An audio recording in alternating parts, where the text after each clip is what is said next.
नमस्कार साथियों। आज के इस विशेष और एग्जाम ओरिएंटेड विश्लेषण में आप सभी का स्वागत है। आज हम बात कर रहे हैं एक ऐसे टॉपिक की जो देखने में तो बहुत बेसिक लगता है, लेकिन यूपीएससी, बीपीएससी और बाकी स्टेट एग्जाम्स में आपके लिए एक मजबूत नींव का काम करता है। हम बात कर रहे हैं एनसीईआरटी भूगोल के पहले चैप्टर भारत, स्थिति और विस्तार की। तो चलिए बिना किसी देरी के सीधे कॉन्सेप्ट्स पर आते हैं और देखते हैं कि पाठ्यपुस्तक के इन फैक्ट्स को परीक्षा के सॉलिड अंकों में कैसे बदला जाए। आज के इस चर्चा में हम मुख्य रूप से 5 चीजों पर फोकस करेंगे। सबसे पहले विस्तार और निर्देशांक, उसके बाद अक्षांश और देशांतर का प्रभाव, फिर मानक याम्योत्तर यानी स्टैंडर्ड मेरिडियन का कॉन्सेप्ट, भारत का आकार और उपमहाद्वीप, और आखिर में बात करेंगे हमारे पड़ोसी देशों और समुद्री सीमाओं की। तो शुरुआत करते हैं हमारे पहले हिस्से से, विस्तार और निर्देशांक। जब प्रीलिम्स में ऑब्जेक्टिव सवालों की बात आती है ना, तो भारत की भौगोलिक सीमाओं को लेकर एकदम सटीक जानकारी होनी चाहिए। यहाँ गेसवर्क बिल्कुल नहीं चलता। जरा भारत के इस मैप को इमेजिन कीजिए।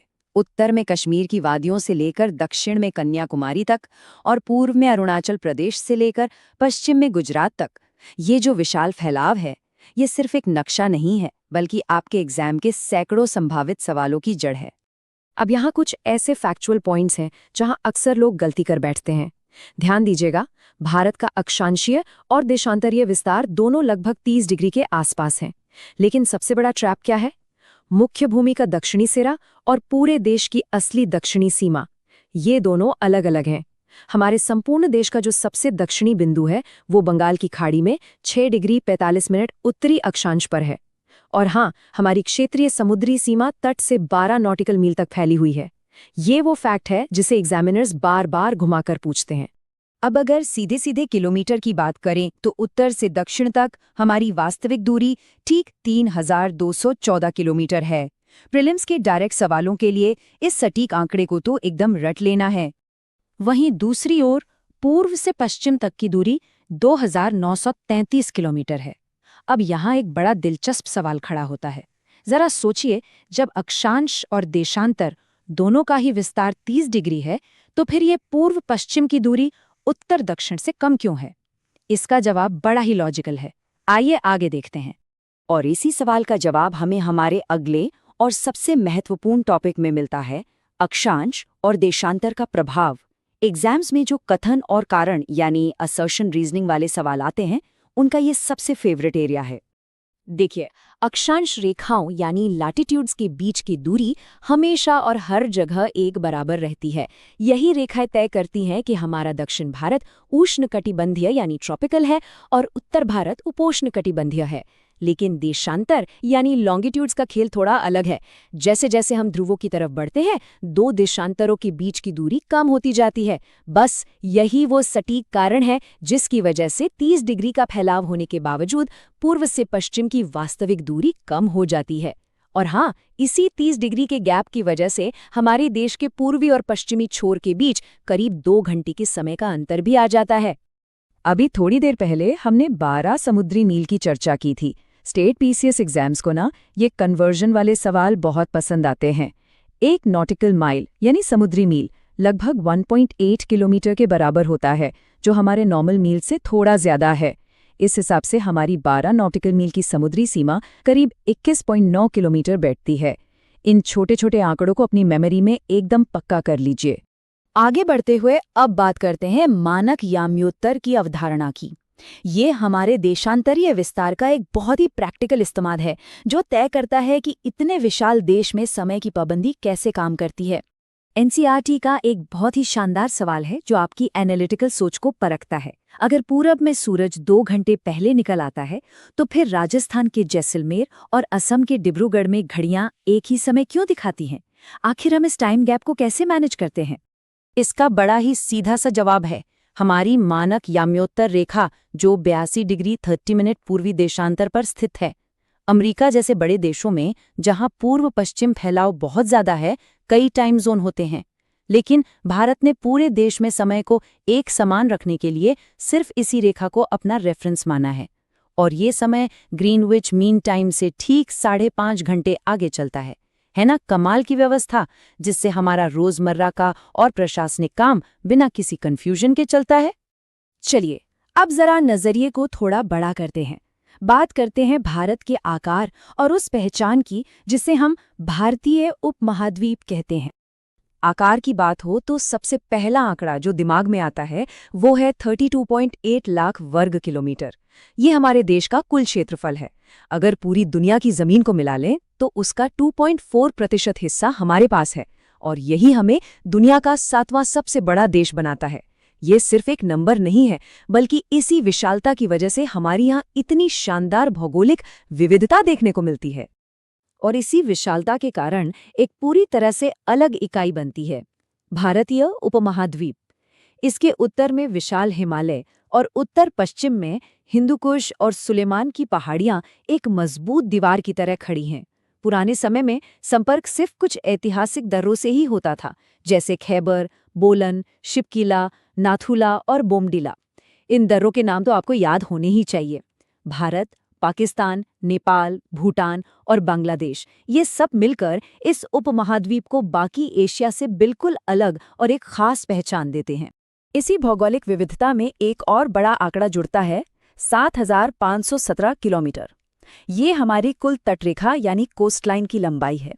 लेकिन ध्यान रहे, इस आंकड़े में मुख्य भूमि के साथ साथ अंडमान निकोबार और लक्षद्वीप समूह दोनों शामिल हैं।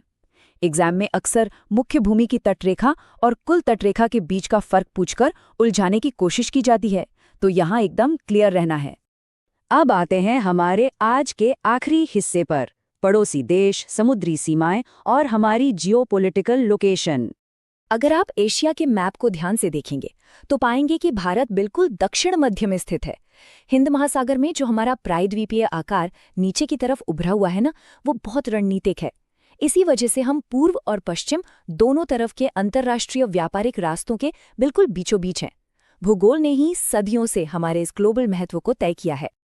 अब पड़ोसियों की बात करें तो जमीनी पड़ोसियों के बारे में तो सब पढ़ते हैं, लेकिन समुद्री पड़ोसियों को समझना भी उतना ही जरूरी है। हिंद महासागर में हमारे दो खास द्वीपीय पड़ोसी हैं, श्रीलंका और मालदीव। अब एग्जामिनर का एक फेवरेट सवाल सुनिए, श्रीलंका को भारत से कौन अलग करता है? याद रखिएगा, मन्नार की खाड़ी और पाक जल संधि यानी पाल्क स्ट्रेट। इन दोनों वाटर बॉडीज की सटीक पहचान होना बहुत जरूरी है। तो आज के इस विश्लेषण को खत्म करने से पहले आपके लिए एक बड़ा ही विचारोत्तेजक सवाल छोड़कर जा रहा हूं। आज के इस आधुनिक युग में जब संचार और ट्रांसपोर्ट इतना विकसित हो गया है, तो क्या इन विशाल भौगोलिक दूरियों का कोई मतलब रह गया है? जब आप मेंस परीक्षा में आंसर राइटिंग की प्रैक्टिस करें तो फिजिकल ज्योग्राफी के इन सिद्धांतों को आज के इंफ्रास्ट्रक्चर और इंटरनेशनल रिलेशंस के साथ जोड़कर जरूर देखिएगा। आज के इस खास विश्लेषण में हम एक बेहद रोमांचक सफर पर निकलने वाले हैं। हम शुरुआत करेंगे एक बहुत ही बड़े पैमाने से, यानी हमारे इस पूरे विशाल ग्लोब से, और फिर धीरे धीरे जूम इन करते हुए समझेंगे कि इन मीलों लंबी दूरियों को एक छोटे से कागज पर उकेरने का वो सटीक विज्ञान आखिर क्या है। आज हम भारत के भौतिक स्वरूप की बात करेंगे और साथ ही उस कमाल की कला को भी समझेंगे जिसने इस पूरी दुनिया को समझना हमारे लिए मुमकिन बनाया। तो तैयार हो जाइए, क्योंकि ये सफर बहुत ही दिलचस्प होने वाला है। तो चलिए सीधा मुद्दे पर आते हैं। जब हम इस विशाल गोलाकार पृथ्वी को देखते हैं तो उस पर भारत की स्थिति सिर्फ एक छोटा सा भौगोलिक बिंदु नहीं है, बल्कि ये एक बेहद महत्वपूर्ण सामरिक और ऐतिहासिक उपस्थिति है। ये ग्लोब हमें याद दिलाता है कि हमारा देश इस पूरी दुनिया के इतने बड़े मंच पर आखिर कहाँ खड़ा है। आज हम जिन चीज़ों पर बात करने वाले हैं उनकी रूपरेखा कुछ इस तरह रहेगी। सबसे पहले ग्लोब पर भारत, दूसरा इसके आयाम और समय क्षेत्र, तीसरा भारतीय उपमहाद्वीप, चौथा मानचित्र निर्माण का इतिहास, और अंत में हम कार्टोग्राफी यानी मानचित्र बनाने के विज्ञान को गहराई से समझेंगे। तो शुरू करते हैं हमारे पहले हिस्से से, ग्लोब पर भारत और उसका विशाल भौगोलिक विस्तार। 3.28 मिलियन यानी करीब 32.8 लाख वर्ग किलोमीटर का ये विशाल क्षेत्रफल।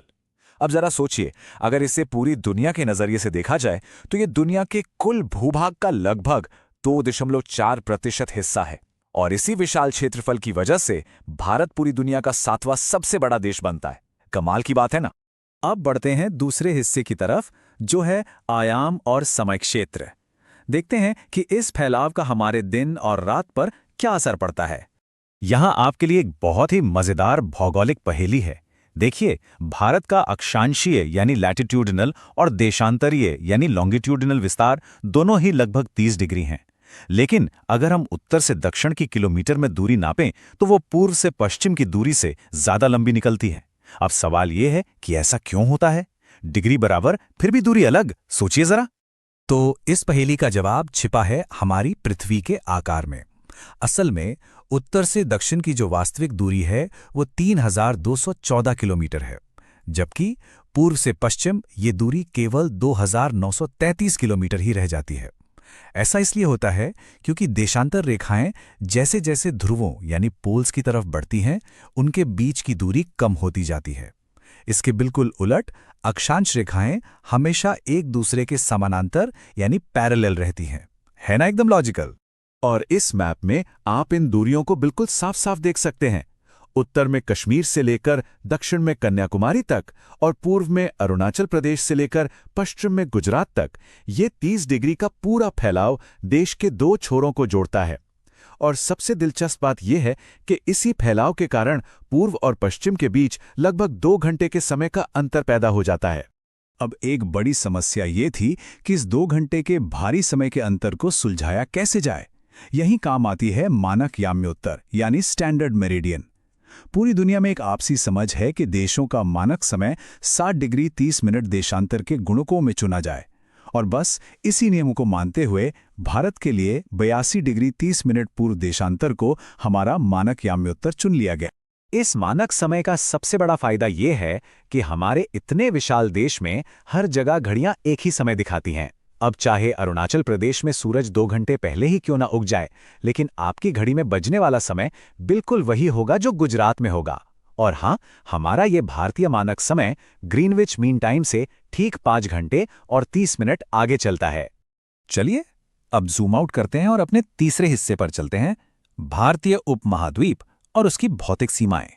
अगर आप इस मैप पर गौर करें तो उत्तर में आपको हिमालय की अजेय पर्वत श्रृंखलाएं दिखेंगी जो एक बहुत ही मजबूत भौतिक दीवार का काम करती हैं, और अगर दक्षिण की तरफ देखें तो वहां विशाल हिंद महासागर फैला हुआ है। इन्हीं प्राकृतिक सीमाओं ने मिलकर इस पूरे इलाके को एक बिल्कुल अलग और खास पहचान दी है, जिसे हम भारतीय उपमहाद्वीप कहते हैं। अब इस उपमहाद्वीप में हम अकेले नहीं हैं, हमारा एक पूरा परिवार है।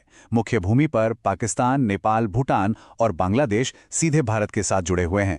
वहीं अगर हम अपने समुद्री पड़ोसियों की बात करें तो दक्षिण में हिंद महासागर के अंदर स्थित 2 खूबसूरत द्वीप देश श्रीलंका और मालदीव भी इसी भौगोलिक पड़ोस का एक बहुत ही अहम हिस्सा हैं। हिंद महासागर में हमारी जो स्थिति है ना, उसका रणनीतिक महत्व बहुत ही ज्यादा है। हमारी 7517 किलोमीटर की विशाल तट रेखा, जिसमें हमारे द्वीप समूह भी शामिल हैं, हमें एक बेहतरीन सामरिक जगह पर लाकर खड़ी करती है। इसी समुद्री स्थिति के कारण हम दुनिया भर के महत्वपूर्ण समुद्री और हवाई मार्गों से सीधे जुड़े हुए हैं। चलिए, भौतिक सीमाओं की बात तो हो गई। अब हमारे चौथे हिस्से की तरफ बढ़ते हैं और देखते हैं कि इन सीमाओं को नापने का जो इतिहास है वो कैसा रहा है। आपको शायद जानकर हैरानी होगी कि मानचित्र बनाने की कला कोई नई तकनीक नहीं है। इसका इतिहास बहुत पुराना है। सबसे पुराना ज्ञात नक्शा आज से करीब 2500 ईसा पूर्व में मेसोपोटामिया में चिकनी मिट्टी की टिकिया पर बनाया गया था। उसके बाद अरब और यूनानी विद्वानों ने भौगोलिक निर्देशांकों को इस्तेमाल करके आधुनिक मानचित्र कला की नींव रखी। अगर भारत की बात करें तो अंग्रेजों के समय 1767 में सर्वे ऑफ इंडिया की स्थापना हुई थी और 1785 में जाकर हिंदुस्तान का पहला मानचित्र तैयार किया गया। इतिहास तो हमने जान लिया, लेकिन ये नक्शे आखिर बनते कैसे हैं? हमारा 5वां और आखिरी हिस्सा इसी के बारे में है, कार्टोग्राफी को समझना। नक्शा बनाने वालों के सामने सबसे पहली और सबसे बड़ी चुनौती हमारी पृथ्वी का आकार ही होता है। देखिए, पृथ्वी एकदम गोल गेंद की तरह नहीं है। ये एक जियोइड है, यानी एक 3D लंबवत चपटा आकार। अब इस विशाल 3D आकार को आप एक ही बार में किसी सपाट कागज पर कैसे देख सकते हैं? असंभव है। इसीलिए सबसे पहले ग्लोब का इस्तेमाल किया जाता है, जो पृथ्वी का बिल्कुल सटीक मॉडल होता है। लेकिन अब आप ग्लोब को तो हर जगह अपनी जेब में रखकर नहीं घूम सकते ना, तो इस 3D जियोइड को एक 2D कागज पर कैसे उतारा जाए? इसका वैज्ञानिक समाधान है मानचित्र प्रक्षेप, यानी मैप प्रोजेक्शन। ये गोलाकार सतह को एक समतल कागज पर बिल्कुल वैज्ञानिक तरीके से दर्शाने का तरीका है, और ये कार्टोग्राफी का सबसे महत्वपूर्ण कदम है। प्रोजेक्शन के बाद जो सबसे अहम चीज आती है वो है स्केल या मापनी। ये मैप पर दी गई दूरी और जमीन पर असली दूरी के बीच का एक एकदम सटीक अनुपात होता है। बिना सही स्केल के कोई भी मैप सिर्फ एक रफ ड्राइंग बनकर रह जाएगा। इसलिए एक सही स्केल चुनना ही किसी भी मानचित्रकार का सबसे जरूरी और मुश्किल काम होता है। अब देखिए कि असल दुनिया की दूरियों को मैप के स्केल पर कैसे बदला जाता है। ये सच में बहुत दिलचस्प है। उदाहरण के लिए, जब हम भारत की समुद्री सीमा की बात करते हैं तो वो तट से 12 नॉटिकल मील यानी समुद्री मील तक फैली है। अब स्केल के हिसाब से 1 नॉटिकल मील करीब 1.8 किलोमीटर के बराबर होता है। इसका मतलब है कि ये समुद्री सीमा असलियत में करीब 21.9 किलोमीटर तक जाती है। यही तो है स्केल की असली ताकत। और इन्हीं अलग अलग स्केल्स और हमारी ज़रूरतों के आधार पर नक्शों को कई कैटेगरीज में बांटा जाता है। अगर हमें किसी गांव या खेत का बहुत बारीक ब्यौरा चाहिए तो हम लार्ज स्केल मैप्स का इस्तेमाल करते हैं, लेकिन अगर पूरी दुनिया या बड़े देशों को एक साथ देखना हो तो एटलस जैसे स्मॉल स्केल मैप्स काम आते हैं। इसी तरह विषय के अनुसार नक्शे भौतिक यानी फिजिकल भी हो सकते हैं और सांस्कृतिक भी। तो ग्लोब की विशालता से शुरू होकर एक कागज पर खींची गई सटीक अक्षांश रेखा तक का ये सफर हमें सोचने पर मजबूर कर देता है। सवाल ये है कि हमारे आसपास का ये जो इतना विशाल भौतिक पर्यावरण है और उसे कागज पर उकेरने वाले ये जो विशिष्ट नक्शे हैं, क्या इन्हें समझना असल में दुनिया और वास्तविकता को देखने के हमारे नजरिए को ही बदल देता है? क्योंकि अंत में नक्शे सिर्फ कागज के कुछ टुकड़े नहीं हैं, ये हमारी दुनिया को समझने का एक बहुत ही ताकतवर लेंस है। आज के इस गहरे विश्लेषण में बस इतना ही। सीखते रहिए और दुनिया को हमेशा एक नए नजरिए से देखते रहिए। देखिए, आज का हमारा यह सेशन कोई रेगुलर बोरिंग ज्योग्राफी का लेक्चर नहीं होने वाला है।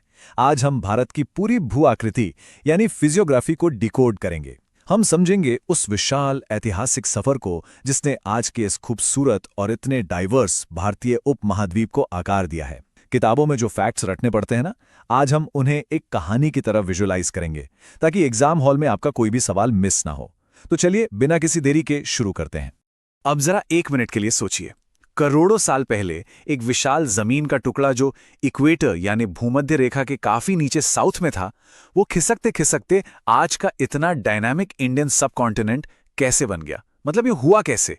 ये एक ऐसा सवाल है जिसका जवाब सिर्फ नक्शों में नहीं बल्कि हमारी पृथ्वी के बहुत ही गहरे और पुराने इतिहास में छिपा है। और इसी सफर को अच्छे से समझने के लिए हमने इसे 5 मेन पार्ट्स में डिवाइड किया है। पहले हम देखेंगे भारत की भूवैज्ञानिक संरचना, फिर हिमालय पर्वतमाला, उसके बाद उत्तर भारत का विशाल मैदान, फिर विशाल प्रायद्वीपीय पठार और लास्ट में मरुस्थल तटीय मैदान और हमारे द्वीप समूह। ये मैक्रो लेवल का स्ट्रक्चर एक बार समझ लिया ना तो स्पेसिफिक डिटेल्स याद रखना बहुत आसान हो जाएगा। तो आइए सबसे पहले बात करते हैं भारत की भूवैज्ञानिक संरचना की, जो असल में हमारे इस उपमहाद्वीप की नींव है, इसका असली वास्तुकार है। सबसे इंटरेस्टिंग बात इसका टाइमलाइन है। करीब 46 करोड़ साल पहले की बात है। जो हमारी इंडियन प्लेट थी वो बहुत विशाल थी और ऑस्ट्रेलियन प्लेट के साथ जुड़ी हुई थी। फिर क्या हुआ? ये प्लेट टूटकर अलग हुई और लाखों सालों तक, जी हां, लाखों सालों तक धीरे धीरे उत्तर दिशा की तरफ खिसकती रही और फाइनली इसका यूरेशियन प्लेट से एक बहुत बड़ा टकराव हुआ। और मजे की बात यह है कि ये खिसकने का जो प्रोसेस है ना, वो रुका नहीं है, ये आज भी जारी है, जिसका सीधा असर हमारे आज के क्लाइमेट और फिजिकल एनवायरनमेंट पर पड़ रहा है। इसी पूरी हलचल और टकराव के नतीजे में हम भारत को 3 मेजर जियोलॉजिकल ब्लॉक्स में बांट सकते हैं।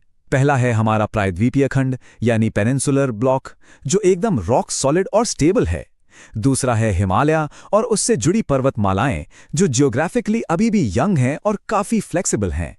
और तीसरा है सिंधु गंगा ब्रह्मपुत्र का मैदान, जो इन दोनों के टकराने से बनी एक गहरी खाई के भर जाने से बना है। आपको बता दूं, एग्जाम में ज्योग्राफी के मैक्सिमम सवालों का बेस यही 3 ब्लॉक्स होते हैं।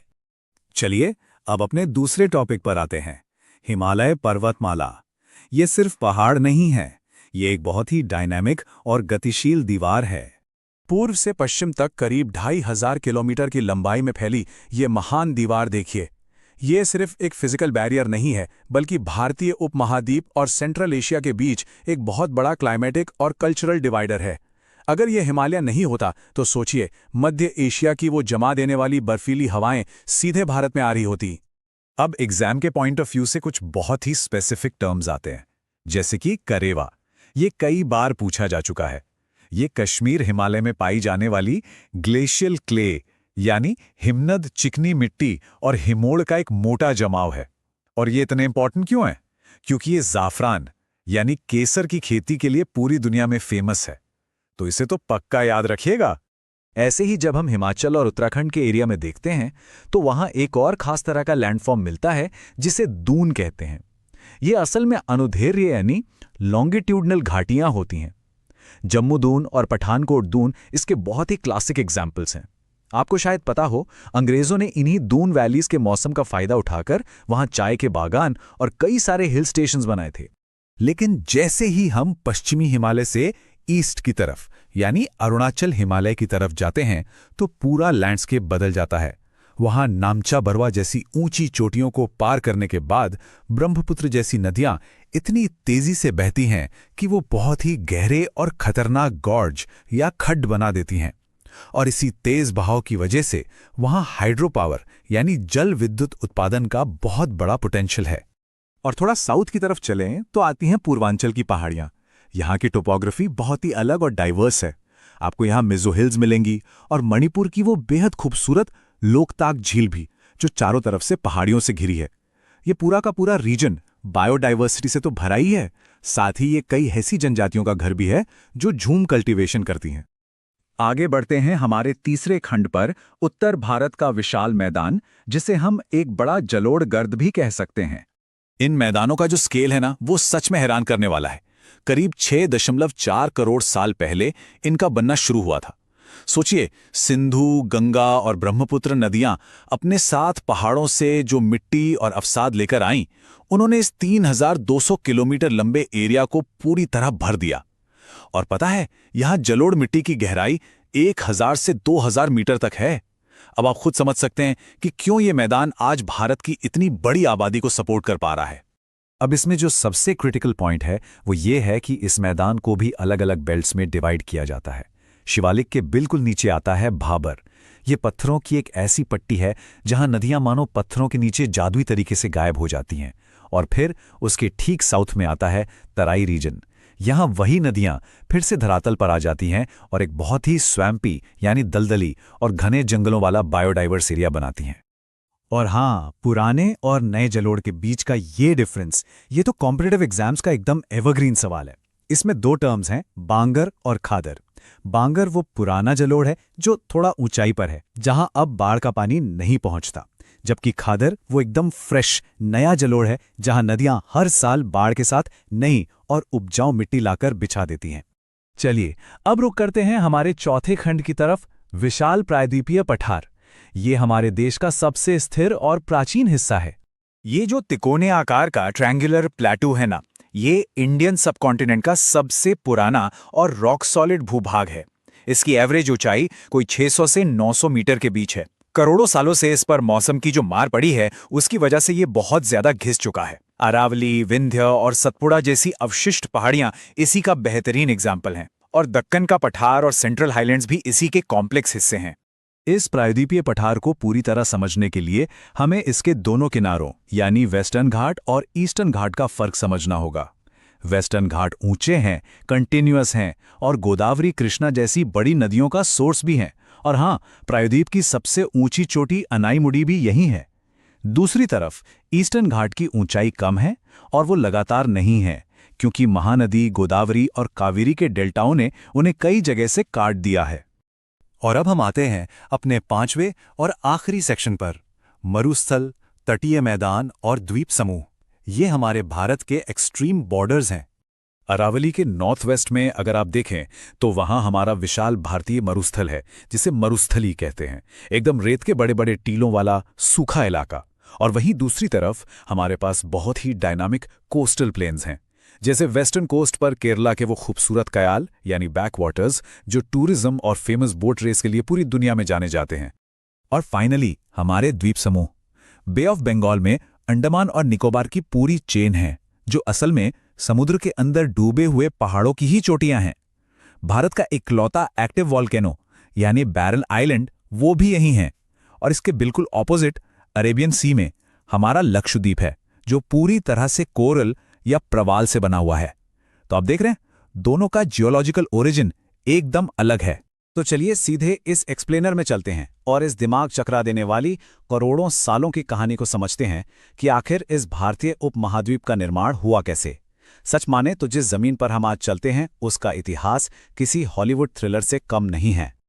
अब सोचिए, आज के आधुनिक मैप को देखकर क्या ये विश्वास होता है कि शुरुआत में भारत के पड़ोसी असल में ऑस्ट्रेलिया और अंटार्कटिका थे? सुनने में थोड़ा अजीब जरूर लगता है, पर सच यही है। आज जो देश एक दूसरे से हजारों किलोमीटर दूर हैं, वो कभी एक ही जमीन का हिस्सा हुआ करते थे। भाग 1, पृथ्वी का प्राचीन स्वरूप।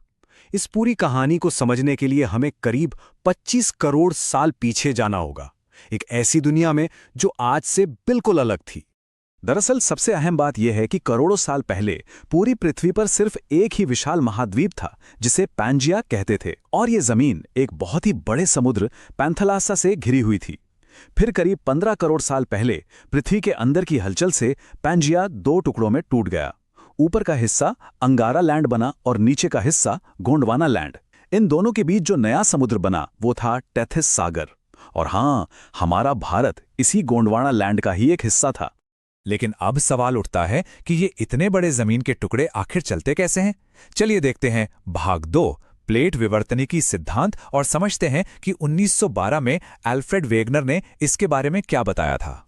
हमारी पृथ्वी की सतह कोई एक ठोस कवर नहीं है, बल्कि ये किसी जॉइंट पजल की तरह है जो दरारों से भरी हुई है और 7 बड़े टुकड़ों यानी प्लेट्स में बटी है, जैसे प्रशांत महासागरीय, इंडो ऑस्ट्रेलियन, यूरेशियन, अफ्रीकी, उत्तरी अमेरिकी, दक्षिणी अमेरिकी और एंटार्कटिक प्लेट्स। सबसे मजेदार बात तो यह है कि पजल के इन टुकड़ों जैसी ये विशाल प्लेट्स हमेशा लगातार घूमती रहती हैं। ये विशाल प्लेट्स 3 अलग अलग तरीकों से आपस में टकराती हैं या दूर जाती हैं।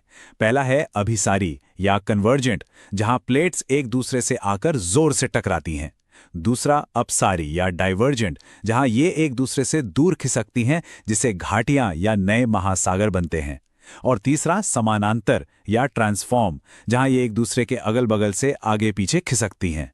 यही वो 3 मेन तरीके हैं जिनकी वजह से पृथ्वी पर पहाड़, समुद्र और भूकंप आते हैं। और यहां से शुरू होता है हमारी कहानी का सबसे बड़ा क्लाइमैक्स। भाग 3, हिमालय का निर्माण, एक ऐसी स्लो मोशन पर बेहद शक्तिशाली टक्कर जिसने दुनिया की सबसे ऊंची चोटियों को जन्म दिया। गोंडवाना लैंड से अलग होने के बाद इंडो ऑस्ट्रेलियन प्लेट लगातार उत्तर यानी नॉर्थ की तरफ खिसकती रही।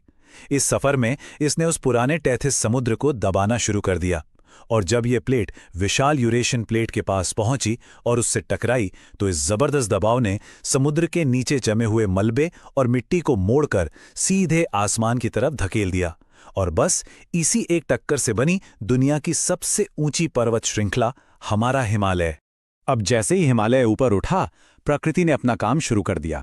यहां 2 चीजें होती हैं, अपक्षय यानी वेदरिंग, जहां बड़ी चट्टानें मौसम की वजह से टूटती हैं, और अपर्दन यानी इरोजन, जहां ये टूटे हुए टुकड़े हवा, पानी या बर्फ के जरिए एक जगह से दूसरी जगह बह जाते हैं। इन्हीं दोनों प्रक्रियाओं ने हिमालय को तराशना और उसकी खूबसूरत घाटियों को आकार देना शुरू किया। इन्हीं काट छाट वाली ताकतों और जमीन की हलचलों ने पहाड़ों के बीच कुछ बेहद जरूरी प्राकृतिक रास्ते भी बनाए, जिन्हें हम दर्रा या पास कहते हैं। 2 ऊंचे पहाड़ों के बीच का ये पतला रास्ता सदियों से यात्रा और व्यापार के काम आ रहा है। सिक्किम का मशहूर नाथुला और जम्मू कश्मीर का बनिहाल दर्रा इसके कुछ बेहतरीन उदाहरण हैं। अब आगे बढ़ते हैं भाग 4, हिमालय का भौगोलिक विभाजन। चलिए समझते हैं कि हिमालय आखिर अंदर से कैसा दिखता है। असल में उस महाटक्कर ने सिर्फ पत्थरों की एक दीवार नहीं खड़ी की, बल्कि एक के बाद एक पैरेलल रेंजेस की एक पूरी सीढ़ी बना दी। अगर उत्तर से दक्षिण की तरफ देखें तो ये शुरू होता है विशाल ट्रांस हिमालय से, जिसमें काराकोरम और जांस्कर आते हैं। फिर आता है वृहद हिमालय, उसके बाद मध्य हिमालय, और फिर सबसे बाहरी हिस्सा यानी शिवालिक। और हाँ, पूर्व में पूर्वांचल की पहाड़ियां भी इसी कॉम्प्लेक्स स्ट्रक्चर का हिस्सा हैं। पर यहां एक बहुत ही दिलचस्प ट्विस्ट है। पश्चिमी और पूर्वी हिमालय एक जैसे बिल्कुल नहीं है। पश्चिमी हिमालय की ऊंचाई धीरे धीरे बढ़ती है, वहां बारिश कम होती है और इसीलिए पेड़ पौधे भी कम हैं। लेकिन इसके बिल्कुल उलट पूर्वी हिमालय मैदानों से अचानक ऊपर उठते हैं। वहां बहुत ज्यादा मानसूनी बारिश होती है और इसीलिए वो एक बहुत बड़ा बायोडाइवर्सिटी हॉटस्पॉट बन जाते हैं। अब हिमालय से सीधे चलते हैं दक्षिण की तरफ। भाग 5, प्रायद्वीपीय पठार। ये इस पूरे देश का सबसे प्राचीन और स्थिर हिस्सा है, एक तरह से हमारे उपमहाद्वीप का असल फाउंडेशन। देखिए, हिमालय भले ही नया हो, पर यह प्रायद्वीपीय पठार गोंडवाना लैंड का एक बिल्कुल ओरिजिनल पुराना बचा हुआ हिस्सा है। ये गोंडवाना जमीन के टूटने से बना था और इसलिए ये भारत का सबसे पुराना भूभाग है जो मुख्य रूप से प्राचीन क्रिस्टलीय और आग्नेय चट्टानों से बना है। इस प्राचीन त्रिकोणीय भूभाग में ऐसी ऐसी चीजें हैं जो सोचने पर मजबूर कर देती हैं, जैसे मध्य उच्चावच और दक्कन का पठार। इसमें सबसे खास है दक्कन ट्रैप, जो बहुत पहले हुए ज्वालामुखी विस्फोटों से बना था और जहां की काली मिट्टी खेती के लिए बहुत उपजाऊ होती है। इसके अलावा यहाँ पश्चिमी और पूर्वी घाट भी मौजूद हैं, जो पूरी दुनिया में अपनी जैव विविधता के लिए मशहूर हैं। चलिए अब आते हैं अपने आखिरी हिस्से पर, भाग 6, हिमालय का महत्व। आखिर ये प्राचीन टकराव आज की मॉडर्न दुनिया और हमारे अस्तित्व के लिए इतना जरूरी क्यों है? अगर सीधे शब्दों में कहें तो इस विशाल पर्वत के बना उत्तर भारत पूरी तरह से एक जमा देने वाला रेगिस्तान होता। ये मध्य एशिया से आने वाली बर्फीली हवाओं को रोकता है और मॉनसून को रोककर बारिश करवाता है। यहीं से गंगा, सिंधु और ब्रह्मपुत्र जैसी नदियां निकलती हैं जो करोड़ों लोगों की प्यास बुझाती हैं। ये देश की सुरक्षा के लिए एक ऐसी दीवार है जिसे पार करना नामुमकिन के बराबर है, और इसके साथ ही ये जंगलों, दवाओं और उत्तम दर्जे के कोयले का एक बहुत बड़ा खजाना भी है। तो इस एक्सप्लेनेर को खत्म करते हुए एक सवाल है जो जहन में जरूर आना चाहिए। अगर ये टेक्टोनिक प्लेट्स कभी रुकती ही नहीं है तो करोड़ों साल बाद भारत का नक्शा कैसा दिखेगा? क्योंकि इंडो ऑस्ट्रेलियन प्लेट तो आज भी धीरे धीरे उत्तर की तरफ खिसक ही रही है। सोचिए जरा, आने वाले वक्त में हमारी दुनिया का मैप कितना अलग होगा। तो आज हमने करोड़ों सालों के इस पूरे भूवैज्ञानिक सफर को ट्रेस किया। अब जाते जाते मेंस एग्जाम या एसे राइटिंग के पर्सपेक्टिव से एक बहुत ही एनालिटिकल सवाल पर जरा विचार कीजिएगा। हमने देखा कि प्रायद्वीपीय भारत एकदम स्टेबल है, जबकि हिमालय का एरिया टेक्टोनिकली बहुत एक्टिव है। तो ऐसे में हमारे देश के जो फ्यूचर इंफ्रास्ट्रक्चर प्रोजेक्ट्स हैं, जैसे बड़े डैम्स या हाईवेज, उन्हें इन दोनों अलग अलग जियोग्राफिकल रियलिटीज के हिसाब से कैसे प्लान किया जाना चाहिए, इस सवाल पर जरूर सोचिएगा। इसी थॉट के साथ आज की इस मास्टर क्लास को यहीं रैप अप करते हैं। सीखते रहिए और अपनी तैयारी को ऐसे ही मजबूत करते रहिए। आज हम भूगोल के एक बेहद हाई यील्ड टॉपिक को डिकोड करने वाले हैं, भारतीय अपवाह तंत्र यानी इंडियन ड्रेनेज सिस्टम। यह एक ऐसा टॉपिक है जहां से प्रीलिम्स और मेंस दोनों में हर साल सीधे सवाल बनते ही बनते हैं। तो चलिए बिना वक्त गवाए सीधे विषय पर आते हैं। शुरुआत ही एक बहुत दिलचस्प और बेसिक भौगोलिक सवाल से करते हैं। क्या कारण है कि कोसी नदी बार बार अपना रास्ता बदलकर भयंकर तबाही लाती है, जबकि नर्मदा नदी सदियों से अपने एक ही फिक्स्ड रास्ते पर बहती आ रही है? ये सिर्फ एक फैक्ट नहीं है, बल्कि इसमें हिमालयी और प्रायद्वीपीय नदियों के बिहेवियर का वो गहरा अंतर छिपा है जिसे समझना एग्जाम्स के लिए बहुत जरूरी है। इस विश्लेषण के आगे बढ़ते बढ़ते इसका जवाब बिल्कुल साफ हो जाएगा। आज के इस सेशन को हमने 5 स्पष्ट हिस्सों में बांटा है: कोर कॉन्सेप्ट्स, वर्गीकरण, हिमालयी नदियां, प्रायद्वीपीय नदियां और आखिर में इनके उपयोग और चुनौतियां। ये फ्रेमवर्क नोट्स बनाने के लिए एकदम परफेक्ट रहेगा। तो सबसे पहले आते हैं भाग 1 पर, अपवाह तंत्र के कोर कॉन्सेप्ट्स। प्रीलिम्स में अक्सर यहां की टर्मिनोलॉजी से सीधे सवाल आ जाते हैं। अपवाह द्रोणी यानी ड्रेनेज बेसिन और जल संभर यानी वाटरशेड के बीच एक बहुत ही क्रूशियल डिफरेंस है जिसमें अक्सर कंफ्यूजन होता है। इसे ऐसे समझा जा सकता है, बड़ी नदियों के कैचमेंट एरिया को हम अपवाह द्रोणी कहते हैं, पर वहीं छोटी नदियों और नालों का जो कैचमेंट एरिया होता है उसे जल संभर कहा जाता है। सीधी सी बात है, द्रोणी का साइज बड़ा होता है और जल संभर छोटे होते हैं। इन्हें प्लानिंग यूनिट के रूप में भी खूब इस्तेमाल किया जाता है। ये 4 मेजर ड्रेनेज पैटर्न्स ऑब्जेक्टिव सवालों के लिए बिल्कुल हॉट टॉपिक हैं। पहला है वृक्षाकार या डेंड्राइटिक, जो एकदम पेड़ की शाखाओं जैसा दिखता है। नॉर्दर्न प्लेन्स की नदियां इसका बेस्ट एग्जाम्पल हैं। दूसरा है अरीय या रेडियल, जहां नदियां एक सेंट्रल पहाड़ से निकलकर सभी दिशाओं में बहती हैं, जैसे अमरकंटक। फिर आता है जालीनुमा या ट्रेलिस, जहां प्राइमरी और सेकेंडरी ट्रिब्यूटरीज एक दूसरे से राइट एंगल्स यानी समकोण पर मिलती हैं। और चौथा है अभिकेंद्रीय या सेंट्रीपिटल, जिसमें सभी तरफ से नदियां आकर किसी एक सेंट्रल झील या गर्त में अपना पानी गिराती हैं। आगे बढ़ते हैं भाग 2 की तरफ, भारतीय नदी तंत्रों का वर्गीकरण। देखते हैं भारत की नदियों के इस विशाल नेटवर्क को डिस्चार्ज और साइज के हिसाब से कैसे बांटा जाता है। यहाँ एक बहुत ही कमाल का इम्बैलेंस देखने को मिलता है। भारत के कुल ड्रेनेज एरिया का लगभग 77% हिस्सा अपना पानी सीधे बंगाल की खाड़ी में गिराता है। इसमें गंगा, ब्रह्मपुत्र, महानदी और कृष्णा जैसी बड़ी नदियां शामिल हैं, और बचा हुआ सिर्फ 23% हिस्सा ही अरब सागर में जाता है, जिसमें सिंधु, नर्मदा और तापी आती हैं। लेकिन सवाल ये है कि ऐसा होता क्यों है? इसका जवाब है भारत का महान जल विभाजक, यानी द ग्रेट वाटर डिवाइड। ये लाइन दिल्ली, कटक, अरावली और सह्याद्री पर्वतों से होकर गुजरती है।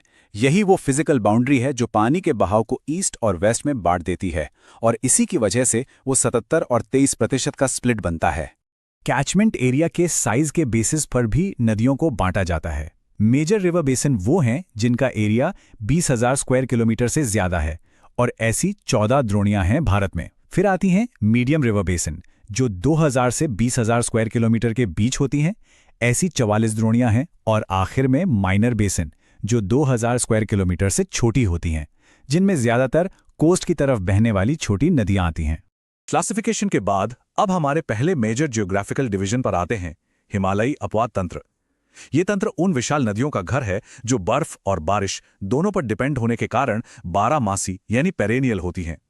इन हिमालयी नदियों का जियोग्राफिकल इवोल्यूशन किसी ड्रामेटिक स्टोरी से कम नहीं है। मायोसीन काल में एक ही बहुत विशाल नदी हुआ करती थी, इंडो ब्रह्मा, जो असम से लेकर पंजाब तक बहती थी। फिर प्लिस्टोसीन काल में एक बड़ा बदलाव आया, दिल्ली रिज का उत्थान हुआ, जिसने इस महान नदी को सिंधु और गंगा तंत्र में बांट दिया। उसी दौरान राजमहल और मेघालय पठार के बीच मालदा गैप बन गया, जमीन धंस गई, और गंगा ब्रह्मपुत्र ने अपना रास्ता बंगाल की खाड़ी की तरफ मोड़ लिया। इस तरह एक प्राचीन नदी से आज के 3 नए रिवर सिस्टम पैदा हुए। अब उत्तर भारत की इन 3 विशाल नदियों के ओरिजिन पॉइंट्स को याद रखना एग्जाम के लिए बहुत जरूरी है। सिंधु नदी तिब्बत में बोखरचू ग्लेशियर के पास से निकलती है। गंगा की बात करें तो ये देवप्रयाग में भगीरथी और अलकनंदा के मिलने से बनती है, जहां भगीरथी गंगोत्री से आती है। और ब्रह्मपुत्र निकलती है चेमायुंगडुंग ग्लेशियर से, और नामचा बरवा के पास एक शार्प यूटर्न लेकर भारत में एंटर करती है। ये मैच द फॉलोइंग वाले सवालों के लिए बेहतरीन मटेरियल है।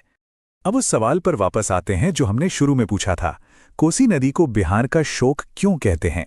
दरअसल ये नदी पहाड़ों से बहुत भारी मात्रा में गाद या सेडिमेंट लेकर आती है। जब ये मैदानों में पहुंचती है तो वो सेडिमेंट जमा हो जाता है और नदी का अपना ही रास्ता ब्लॉक हो जाता है। मजबूरन उसे नया रास्ता बनाना पड़ता है, और यही अचानक आने वाली भयानक बाढ़ का सबसे बड़ा कारण है। इसी तरह दामोदर नदी कभी बंगाल का शोक थी, जिसे बाद में दामोदर वैली कॉर्पोरेशन ने काफी हद तक कंट्रोल कर लिया। भाग 4, प्रायद्वीपीय अपवाह तंत्र। हिमालयी नदियों की यंग और एक्टिव नेचर को समझने के बाद चलिए अब थोड़ा दक्षिण की तरफ चलते हैं।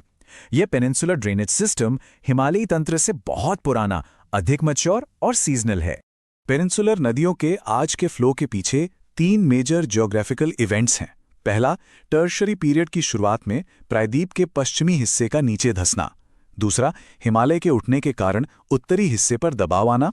और तीसरा, जो सबसे अहम है, पूरे प्रायद्वीपीय खंड का उत्तर पश्चिम से दक्षिण पूर्व दिशा में हल्का सा झुक जाना। बस इसी झुकाव ने नदियों के बहाव की मुख्य दिशा तय कर दी। तो उस दक्षिण पूर्वी झुकाव का नतीजा क्या हुआ?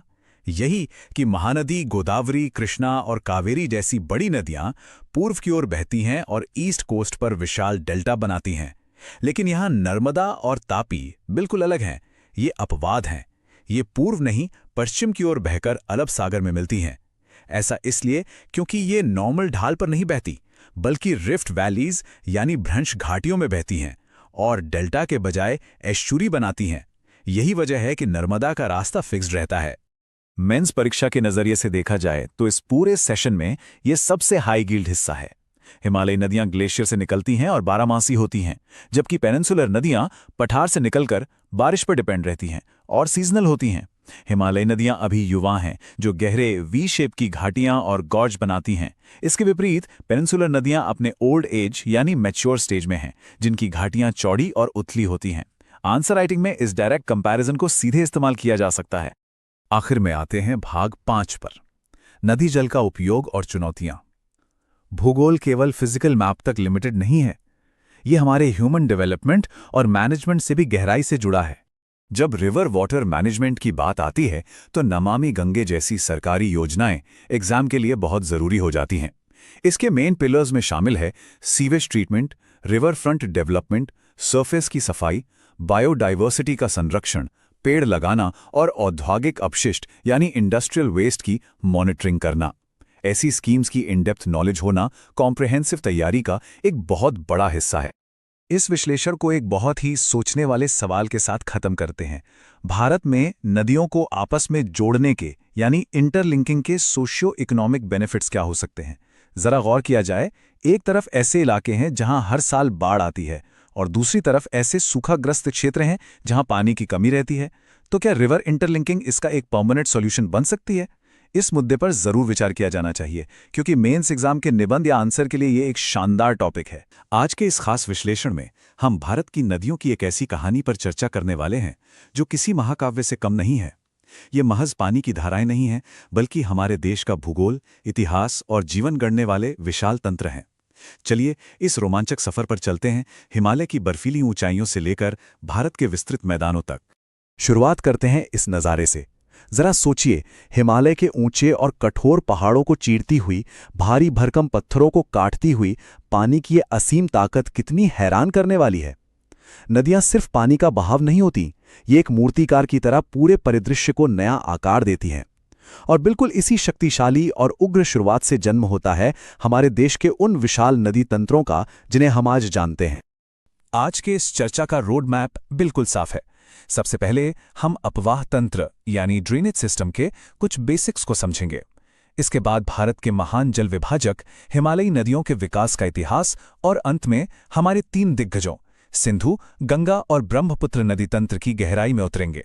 तो चलिए बिना किसी देरी के आगे बढ़ते हैं। सबसे पहले बात करते हैं अपवाह तंत्र की बुनियादी बातों और इससे जुड़ी कुछ जरूरी शब्दावली के बारे में। जल विज्ञान या हाइड्रोलॉजी को समझने के लिए 3 शब्दों को जानना बहुत जरूरी है। पहला है कैचमेंट या जल ग्रहण क्षेत्र। यह वह इलाका है जहां से कोई भी नदी बारिश या बर्फ का पानी इकट्ठा करती है। दूसरा है ड्रेनेज बेसिन या अपवाह द्रोणी। यह मुख्य नदी और उसकी सभी सहायक नदियों का एक पूरा बड़ा नेटवर्क होता है। और तीसरा शब्द है वाटरशेड या जलसंभर। यह असल में वह सीमा या बाउंड्री है जो 2 अलग-अलग बेसिन्स को एक दूसरे से बांटती है। आसान शब्दों में कहें तो बड़ी नदियों के विस्तृत क्षेत्र को हम बेसिन कहते हैं, जबकि छोटी नदियों के इलाके वाटरशेड कहलाते हैं। अब नदियां हमेशा जमीन की ढलान के हिसाब से बहती हैं और इसी वजह से ये धरती पर अलग अलग दिलचस्प पैटर्न बनाती हैं, जैसे डेंड्राइटिक या वृक्षाकार पैटर्न, जो बिल्कुल किसी पेड़ की शाखाओं जैसा दिखता है। उत्तरी भारत के मैदानों की नदियां इसका सबसे बेहतरीन उदाहरण है। फिर आता है रेडियल या अरीय पैटर्न, जहां नदियां किसी एक ऊंची चोटी से निकलकर हर दिशा में बाहर की तरफ बहती हैं। अमरकंटक से निकलने वाली नदियों को देखकर इसे आसानी से समझा जा सकता है। इसके अलावा ट्रेलिस यानी जालीनुमा पैटर्न होता है, जहां सहायक नदियां मुख्य नदी से लगभग समकोण यानी राइट एंगल पर मिलती हैं। और आखिर में सेंट्रीपीटल यानी अभिकेंद्रीय पैटर्न, जिसमें पानी चारों तरफ की ऊंचाइयों से बहकर बीच की किसी झील या गर्त में जमा हो जाता है। बुनियादी बातों के बाद अब रुख करते हैं भारत के महान जल विभाजक की ओर और देखते हैं कि आखिर नदियों का ये सारा पानी जाता कहाँ है। हमारे देश की नदियों का पानी कहाँ जाकर गिरता है, इसका आंकड़ा एक बहुत ही भारी असंतुलन दिखाता है। भारत का 77% जल निकासी क्षेत्र, जिसमें गंगा, ब्रह्मपुत्र और महानदी जैसी विशाल नदियां शामिल हैं, अपना पूरा पानी पूरब में बंगाल की खाड़ी में ले जाकर खाली करता है। वहीं सिर्फ 23% जल, जिसमें सिंधु, नर्मदा और तापी नदियां आती हैं, पश्चिम की ओर बहकर अरब सागर में मिलता है ना ये एक दिलचस्प आंकड़ा? अब ये असंतुलन क्यों है? इसका जवाब इस नक्शे में छिपा है। भारत के बिल्कुल मध्य से गुजरती हुई एक लकीर, जिसमें दिल्ली, कटक, अरावली पर्वतमाला और दक्षिण में सह्याद्री यानी पश्चिमी घाट शामिल हैं। यही हमारे देश का मुख्य जल विभाजक है। ये एक विशाल महाद्वीपीय दीवार की तरह काम करता है। ये दीवार ही तय करती है कि आसमान से गिरने वाली बारिश की बूंद पूरब की तरफ जाकर बंगाल की खाड़ी में मिलेगी या पश्चिम की तरफ बहकर अरब सागर में। चलिए अब समय में थोड़ा पीछे चलते हैं और हिमालयी नदियों के विकास के उस भूवैज्ञानिक नाटक को समझते हैं जिसने आज के भूगोल की नींव रखी। ये टाइमलाइन सच में किसी ब्लॉकबस्टर फिल्म की कहानी जैसी है। बात है मायोसीन कल्प की, यानी आज से करीब 2.4 करोड़ साल पहले की। उस वक्त सिर्फ एक ही विशालकाय नदी हुआ करती थी, इंडो ब्रह्मा या शिवालिक नदी, जो असम से लेकर पंजाब तक बहती थी। फिर आया प्लेस्टोसीन काल। धरती के अंदर टेक्टोनिक प्लेट्स खिसकी, दिल्ली कटक ऊपर की तरफ उठा और इस उथल पुथल ने उस अकेली विशाल नदी को बीच से चीरकर सिंधु और गंगा के 2 अलग अलग तंत्रों में बांट दिया। इसके बाद मध्य प्लेस्टोसीन काल में राजमहल पहाड़ियों और मेघालय पठार के बीच का हिस्सा, जिसे मालदा गैप कहते हैं, वो नीचे धंस गया। इसी वजह से गंगा और ब्रह्मपुत्र का पानी मुड़कर सीधा बंगाल की खाड़ी की ओर बहने लगा। सबसे दिलचस्प बात तो ये है कि इन नई बनी नदियों और लगातार ऊंचे उठते हिमालय के बीच एक जबरदस्त जंग चल रही थी। इन तेज बहती हुई नदियों ने पहाड़ों को बेरहमी से काटना शुरू कर दिया। इसी कटान की वजह से गहरी वी आकार की घाटियां, तेज रैपिड्स और विशाल गॉर्ज या महाखड्ड बने। पहाड़ जितने ऊंचे उठते गए, इन नदियों ने उन्हें उतनी ही गहराई तक काट डाला। हिमालय के इस ऐतिहासिक नाटक के बाद अब सीधा चलते हैं हमारे पहले दिग्गज की ओर, यानी सिंधु नदी तंत्र, जो पश्चिम का असली महाबली है। 2880 किलोमीटर, जी हां, ये सिंधु नदी की कुल लंबाई है। ये तिब्बत में कैलाश पर्वत श्रेणी के पास शेरमुख या लायंस माउथ नाम के ग्लेशियर से जन्म लेती है। वहां से ये अपना सफर शुरू करती है, लद्दाख के बंजर और ऊंचे पहाड़ों को पार करती है और एक लंबा रास्ता तय करते हुए अरब सागर में जाके समा जाती है। ये दुनिया की सबसे बड़ी नदी द्रोणियों में से एक है। इसका आकार सच में विस्मयकारी है। सिंधु की सहायक नदियों के मिलने का तरीका किसी बेहतरीन सिम्फनी जैसा लगता है। सबसे पहले झेलम और चिनाब नदियां एक दूसरे से मिलती हैं, फिर आगे चलकर रावी भी इसी प्रवाह में अपना पानी छोड़ देती है। दूसरी तरफ सतलुज और व्यास का संगम होता है और अंत में पंजाब को उसका नाम देने वाली ये 5 प्रमुख नदियां पाकिस्तान के मिथिनकोट के पास एक साथ मिलकर पंचनद का निर्माण करती हैं और अपना सारा का सारा पानी महाबली सिंधु नदी को सौंप देती हैं। सिंधु के बाद अब बारी है उस नदी तंत्र की जो भारत का सांस्कृतिक और जल वैज्ञानिक हृदय है, महान गंगा नदी तंत्र। 2525 किलोमीटर लंबी गंगा नदी बिना किसी शक के भारत की सबसे महत्वपूर्ण और प्रमुख नदी है। इसके फैलाव का अंदाजा इसी बात से लगाया जा सकता है कि केवल भारत के अंदर ही गंगा द्रोणी का विस्तार लगभग 8.6 लाख वर्ग किलोमीटर में है। ये एक ऐसा विशाल बेसिन है जो उत्तर में हिमालय और दक्षिण में प्रायद्वीपीय पठार से आने वाली अनगिनत नदियों को अपनी गोद में समेट लेता है। अगर हम भौगोलिक नजरिए से देखें तो गंगा का जन्म बहुत ही खास है। गंगोत्री ग्लेशियर से भागीरथी नदी निकलती है और बद्रीनाथ के ऊपर स्थित सतोपंथ ग्लेशियर से अलकनंदा बहकर आती है। जब पानी की ये 2 बेहद शक्तिशाली धाराएं देवप्रयाग के मुकाम पर आपस में टकराती हैं और एक हो जाती हैं, तब जाकर आधिकारिक तौर पर विश्वविख्यात गंगा नदी अस्तित्व में आती है। गंगा को उसकी असली ताकत मिलती है उसकी सहायक नदियों से। बाईं तरफ से यानी उत्तर की दिशा से रामगंगा, गोमती, घाघरा, गंडक और कोसी जैसी विशाल और तेज नदियां इसमें आकर जुड़ती हैं। वहीं दाहिने किनारे पर यमुना, जो कि इसकी सबसे लंबी सहायक नदी है, और दक्षिण के पठारों से बहकर आने वाली सोन नदी, दोनों मिलकर इसके प्रवाह को और भी विशाल बना देती हैं। लेकिन याद रखिए, प्रकृति के इस वरदान का एक विनाशकारी पहलू भी है। कोसी नदी को ही ले लीजिए, यह हिमालय से इतनी भारी मात्रा में अवसाद यानी गाद और मिट्टी बहाकर लाती है कि मैदानी इलाकों में यह खुद अपना ही रास्ता रोक लेती है। इसके बाद पानी नया रास्ता खोजता है, जिससे भयंकर बाढ़ आती है। यही कारण है कि कोसी को बिहार का शोक कहा जाता है। बिल्कुल इसी तरह अपनी भयंकर बाढ़ के कारण दामोदर नदी को भी बंगाल का शोक कहा जाता था। अब चलते हैं हमारे आखिरी लेकिन सबसे प्रचंड दिग्गज की ओर, ब्रह्मपुत्र नदी तंत्र, जो असल मायनों में पूर्व का पावर हाउस है। ब्रह्मपुत्र का जन्म मानसरोवर झील के पास तिब्बत के ऊंचे पठारों में होता है। वहां इसे त्सांगपो के नाम से पुकारा जाता है, जिसका मतलब होता है शोधक या द प्यूरिफायर। यह नदी पहले तो तिब्बत के सूखे मैदानों में पूरब की ओर शांति से बहती है, लेकिन फिर नामचा बरवा पर्वत के पास पहुंचकर एक हैरत अंगेज और बेहद गहरा गॉर्ज बनाते हुए भारतीय उपमहाद्वीप की ओर एक तीखा यू टर्न ले लेती है। आइए देखते हैं कि ये पानी का प्रवाह कैसे एक विशाल रूप लेता है। ये नदी अरुणाचल प्रदेश में एक उग्र और तेज धारा सियांग या दिहांग के रूप में प्रवेश करती है। जैसे ही इसमें दिबांग और लोहित नदियां आकर अपना पानी मिलाती हैं, ये आधिकारिक रूप से विशालकाय ब्रह्मपुत्र बन जाती है। असम घाटी में होने वाली भारी बारिश के कारण ये अपने साथ अपार जल और मिट्टी बहाकर लाती है। इसी वजह से इसकी धाराएं बार बार दिशा बदलती हैं, भयानक बाढ़ आती है और अंत में ये असीम जलराशि बांग्लादेश की तरफ बह जाती है। पूरी चर्चा का सार ये है कि नदियां कभी स्थिर नहीं होती, वे लगातार बदल रही हैं। सोचने वाली बात यह है कि अगर करोड़ों साल पहले धरती के नीचे प्लेट्स के खिसकने से एक अकेली विशालकाय नदी टूटकर 3 अलग-अलग तंत्रों में बंट सकती है, तो भविष्य में क्या होगा? तेजी से बदलती जलवायु, पिघलते ग्लेशियर और नदियों में बढ़ती हुई गाद भविष्य में इन प्राचीन और जीवनदायिनी नदियों के नक्शे को कैसे बदलेंगे? ये एक ऐसा सवाल है जिस पर हम सभी को विचार करना चाहिए। इसी गहरे और विचारोत्तेजक सवाल के साथ आज का यह विश्लेषण समाप्त होता है। इस शानदार भौगोलिक यात्रा का हिस्सा बनने के लिए बहुत बहुत धन्यवाद।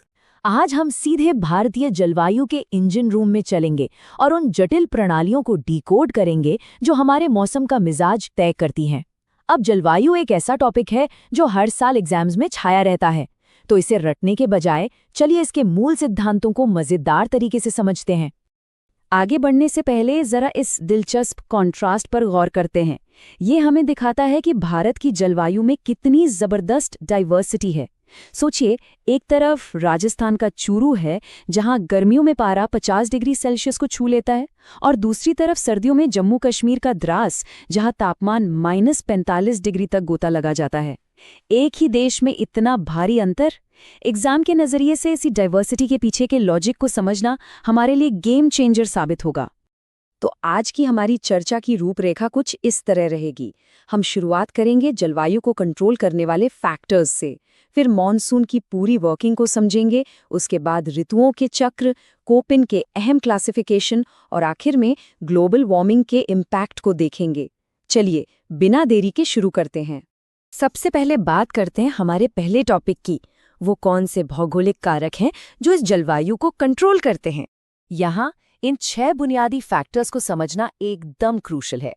देखिए, कर्क रेखा यानी ट्रॉपिक ऑफ कैंसर भारत को लगभग 2 हिस्सों में बांटती है, लेकिन सबसे दिलचस्प रोल है विशाल हिमालय का। ये उत्तर से आने वाली जमा देने वाली आर्कटिक हवाओं के खिलाफ एक अभेद्य ढाल की तरह खड़ा रहता है। और सिर्फ इतना ही नहीं, ये मानसूनी नमी को देश के भीतर ही रोककर शानदार बारिश करवाता है। इसके अलावा समुद्र से दूरी, जल थल का वितरण और ऊंचाई जैसे फैक्टर्स भी हमारे यहाँ के तापमान को बहुत हद तक डिक्टेट करते हैं। अब भूगोल की इस रुकी हुई तस्वीर से आगे बढ़ते हैं और बात करते हैं डायनामिक सिस्टम की, यानी हमारा दूसरा टॉपिक, मानसून की कार्यप्रणाली, जो कि भारतीय मौसम का असली इंजन है।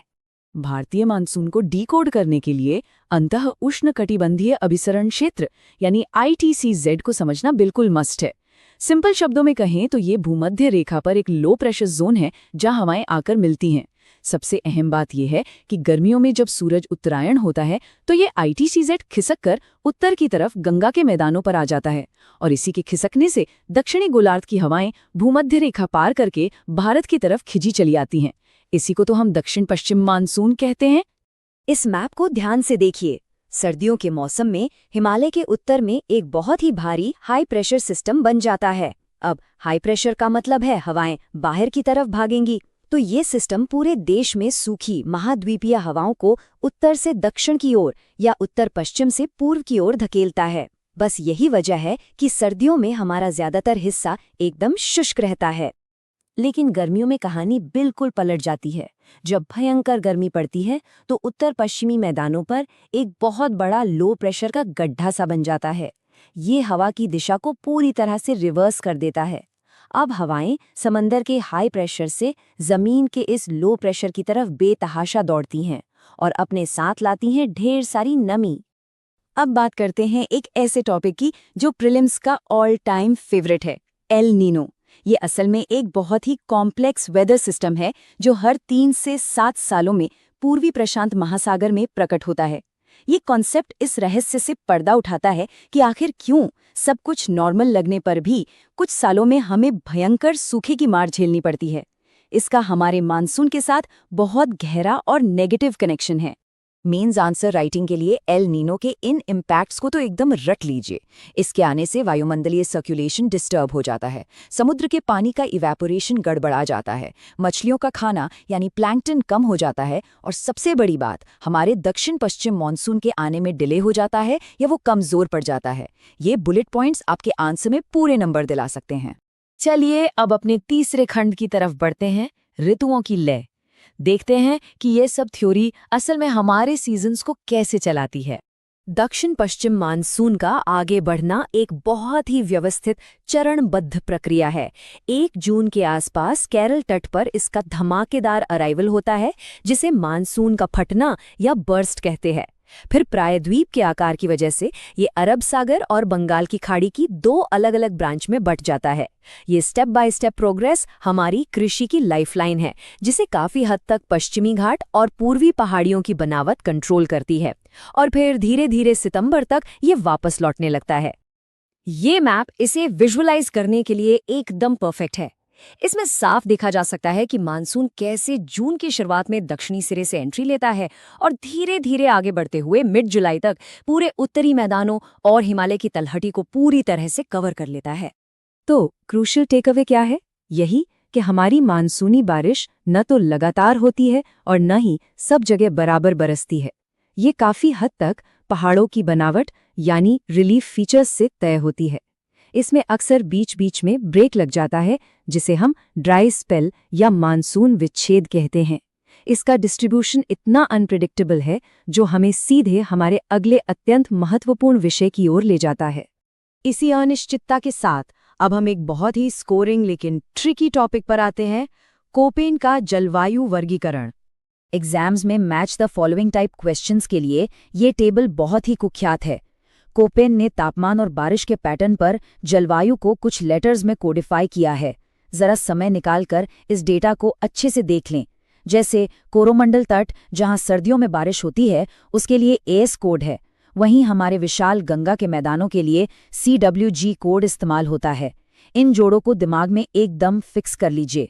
और उस टेबल को हमेशा के लिए याद रखने का सबसे अच्छा तरीका है इस मैप को देखना। यहाँ उन कोड्स का डिस्ट्रीब्यूशन साफ दिखता है। उत्तर में पहाड़ों पर ई यानी पोलर टाइप की ठंड है और एकदम दक्षिण पश्चिम में AMW यानी ट्रॉपिकल मॉनसून टाइप है। कितना जबरदस्त कॉन्ट्रास्ट है ना। साथ ही प्रायद्वीपीय भारत का एक बड़ा हिस्सा AW यानी सवाना टाइप के अंडर आता है। फाइनली हम अपने आखिरी और सबसे कंटेम्पररी सेक्शन पर आ गए हैं, वर्षा का वितरण और ग्लोबल वार्मिंग के कारण इस पर मंडराता खतरा। इस वार्षिक वर्षा के मैप को एनालाइज करने पर एक बात शीशे की तरह साफ हो जाती है, बारिश का बंटवारा कितना ज्यादा अनइक्वल है। एक तरफ हमारे पास पश्चिमी घाट के ढलान और मेघालय की पहाड़ियां हैं, जहां 400 सेंटीमीटर से भी ज्यादा भयंकर बारिश होती है, और वहीं दूसरी तरफ पश्चिमी राजस्थान और लद्दाख जैसे इलाके हैं, जिन्हें मुश्किल से 20 सेंटीमीटर पानी नसीब होता है। यही भारी असमानता हमारी पूरी इकोनॉमी का ब्लूप्रिंट तैयार करती है। अब इस पूरी चर्चा को हम एक बहुत ही क्रिटिकल सवाल के साथ खत्म करेंगे, जो मेंस की प्रैक्टिस के लिए एकदम परफेक्ट है। सोचिए, अगर ग्लोबल वार्मिंग के मौजूदा ट्रेंड्स की वजह से समंदर का लेवल सिर्फ 50 सेंटीमीटर बढ़ जाता है, तो भारत के तटीय भूगोल और डेल्टा पर निर्भर खेती में कितनी बड़ी उथल-पुथल मच जाएगी। इन सारे भौगोलिक और जलवायु संबंधी कॉन्सेप्ट्स को आपस में जोड़कर सोचिएगा जरूर। भारतीय जलवायु, कभी झुलसाने वाली गर्मी तो कभी जमा देने वाली ठंड। आज की इस चर्चा में हम उन अदृश्य और बेहद जटिल मौसम प्रणालियों को डिकोड करने वाले हैं जो हमारे इस उपमहाद्वीप के चरम मौसम को कंट्रोल करती हैं। हम उन रहस्यों को समझेंगे जो अक्सर किसी पहेली से कम नहीं लगते। आज हम मौसम और जलवायु के बीच के फर्क से शुरुआत करेंगे, भारत की भौगोलिक विविधता को समझेंगे, उन 6 मुख्य कारकों पर बात करेंगे जो इसे आकार देते हैं, मॉनसून की जटिल प्रकृति को जानेंगे और अंत में देखेंगे कि कैसे अल नीनो सब कुछ बदल कर रख सकता है। तो चलिए सबसे पहले बात करते हैं बुनियादी अंतर की, मौसम बनाम जलवायु। हम अक्सर मौसम और जलवायु शब्दों को एक ही समझ लेते हैं, है ना? लेकिन इनमें जमीन आसमान का फर्क है। मौसम हमारे वायुमंडल की बस एक क्षणिक अवस्था है जो घंटों या दिनों में तेजी से बदल सकती है। लेकिन जलवायु, ये किसी भी जगह के मौसम का वो लंबा औसक है जिसे कम से कम 50 सालों या उससे भी ज्यादा समय तक कैलकुलेट किया जाता है। यही वो विशाल और दीर्घकालिक पैटर्न है जो किसी भी इलाके की असली पहचान तय करता है। आगे बढ़ते हैं भारतीय जलवायु की उस विविधता की ओर जो सच में हैरान करने वाली है। जब हम भारतीय मानसून कहते हैं तो लगता है कि सब जगह एक जैसा मौसम होगा, लेकिन असलियत बिल्कुल अलग है। एक तरफ जून के महीने में राजस्थान का चुरू 50 डिग्री के तापमान में भयंकर तरीके से झुलस रहा होता है, और ठीक उसी दिन उसी वक्त अरुणाचल प्रदेश के तवांग में तापमान होता है सिर्फ 19 डिग्री, बिल्कुल सुखद और ठंडा। एक ही देश में एक साथ दो बिल्कुल अलग थर्मल वास्तविकताएं। और सर्दियों की बात करें तो ये आंकड़ा और भी चौंकाने वाला हो जाता है, -45 डिग्री सेल्सियस। लद्दाख के द्रास में दिसंबर की रातें सचमुच हड्डियां जमा देने वाली होती हैं। और मजे की बात तो यह है कि उसी रात चेन्नई या तिरुवनंतपुरम जैसे दक्षिणी तटों पर 20 से 22 डिग्री का बिल्कुल आरामदायक मौसम होता है। और ये कहानी सिर्फ तापमान तक ही सीमित नहीं है, बारिश के मामले में भी ऐसा ही भारी अंतर है। मेघालय के चिरापुंजी और मौसिनराम को लें, जहां हर साल 1080 सेंटीमीटर से ज्यादा की रिकॉर्ड तोड़ बारिश होती है। वहीं दूसरी तरफ राजस्थान के जैसलमेर में बमुश्किल 9 सेंटीमीटर पानी बरसता है। ये आंकड़े साफ बताते हैं कि पर्यावरण में कितनी ज्यादा विविधता है। इस अंतर को अगर और आसानी से समझना हो तो ये तथ्य सचमुच ध्यान देने लायक है। मेघालय की गारो पहाड़ियों में स्थित तुरा में एक ही दिन में उतनी बारिश हो जाती है जितनी राजस्थान के जैसलमेर में पूरे 10 सालों में होती है। जी हां, पूरे 10 साल। ये जलवायु स्पेक्ट्रम के एकदम चरम सिरे हैं। तो अब सवाल उठता है कि ऐसा क्यों होता है? भौगोलिक रूप से इतनी अधिक विविधता आखिर कैसे संभव है? आइए बात करते हैं उन 6 मुख्य जलवायु कारकों की। ये हैं वो 6 मास्टरमाइंड जो इतनी बड़ी विविधता को संभव बनाते हैं। अक्षांश, हिमालय पर्वत, जल और स्थल का वितरण, समुद्र से दूरी, ऊंचाई और उच्चावच यानी टोपोग्राफी। ये वो प्राथमिक कारक हैं जो एक मूर्तिकार की तरह हमारे उपमहाद्वीप के मौसम को आकार देते हैं। इनमें सबसे बड़ा रोल है हिमालय का। हिमालय सिर्फ पत्थरों का पहाड़ नहीं है, ये एक अभेद्य ढाल है। ये मध्य एशिया से आने वाली उन बर्फीली और ध्रुवीय हवाओं को रोकता है जो अगर यहां आ जाती तो पूरे क्षेत्र का तापमान प्रोफाइल बहुत अधिक ठंडा और जमा देने वाला होता। अब ऊंचाई यानी एल्टीट्यूड वाले फैक्टर को समझना हो तो आगरा और दार्जिलिंग का उदाहरण सबसे सटीक है। दोनों बिल्कुल एक ही अक्षांश पर स्थित हैं, लेकिन जनवरी में आगरा का तापमान 16 डिग्री होता है जबकि दार्जिलिंग का 4 डिग्री। वजह साफ है, अक्षांश समान होने के बावजूद समुद्र तल से ऊंचाई जितनी बढ़ेगी तापमान उतनी ही तेजी से गिरेगा। चलिए अब स्थैतिक भूगोल से थोड़ा आगे बढ़ते हैं और मॉनसून की जटिल प्रकृति को समझते हैं जो इन ऋतुओं को संचालित करती है। मॉनसून कोई साधारण हवा नहीं है। इसे समझने के लिए ITZZ यानी अंतः उष्णकटिबंधीय अभिसरण क्षेत्र को समझना होगा। भूमध्य रेखा के पास ये एक ऐसा लो प्रेशर जोन है जो लगातार अपनी जगह बदलता रहता है। ये बिल्कुल एक विशाल चुंबक की तरह काम करता है जो दुनिया भर की व्यापारिक हवाओं को अपनी ओर खींच लेता है। ये पूरा सिस्टम एक बहुत ही जटिल वायुमंडलीय इंजन बनाता है। होता यह है कि जुलाई में यही ITCZ उत्तर की तरफ खिसककर गंगा के मैदानों के ऊपर आ जाता है। इसे देखकर दक्षिणी गोलार्ध की हवाएं भूमध्य रेखा पार कर लेती हैं। फिर पृथ्वी के घूमने से पैदा होने वाला कोरियोलिस बल इन हवाओं की दिशा को मोड़ देता है और बस यहीं से जन्म लेता है हमारा अपना दक्षिण पश्चिम मॉनसून, जो हवाओं के पूरे वैश्विक प्रवाह को ही पलट कर रख देता है। और ये मानसून कोई एक झटके में होने वाली घटना नहीं है, ये एक लहर की तरह आगे बढ़ता है। 1 जून को ये केरल के तट से टकराता है और फिर बहुत ही व्यवस्थित तरीके से धीरे धीरे आगे बढ़ते हुए जुलाई के मध्य तक पूरे भारतीय उपमहाद्वीप को अपनी चपेट में ले लेता है। लेकिन इस पूरी मानसूनी लय को एक चीज पूरी तरह से बाधित कर सकती है। आइए बात करते हैं एल नीनो के प्रभाव की। अल नीनो एक ऐसा विद्रोही मौसम सिस्टम है जो हर 5 से 10 साल में एक बार दस्तक देता है। इसमें होता क्या है कि पेरू के तट पर ठंडे पानी की जगह एक गर्म समुद्री जलधारा ले लेती है। अक्सर दिसंबर के आसपास नजर आने वाली इस जलधारा को बालक ईसा भी कहा जाता है, जो पूरी दुनिया की जलवायु में तहलका मचाने की ताकत रखती है। ये सच में एक विनाशकारी चेन रिएक्शन शुरू कर देता है। पेरू के तट पर समुद्र के तापमान में 10 डिग्री का उछाल आता है और इसका सीधा असर भूमध्य रेखीय वायुमंडलीय परिसंचरण पर पड़ता है। समुद्र के ऊपर वाष्पीकरण का पूरा पैटर्न बिगड़ जाता है, मछलियों का खाना यानी प्लैंकटन कम हो जाता है, जिससे उनकी आबादी भारी मात्रा में गिर जाती है और दुनिया भर में कहीं भयंकर सूखा पड़ता है तो कहीं विनाशकारी बाढ़ आती है।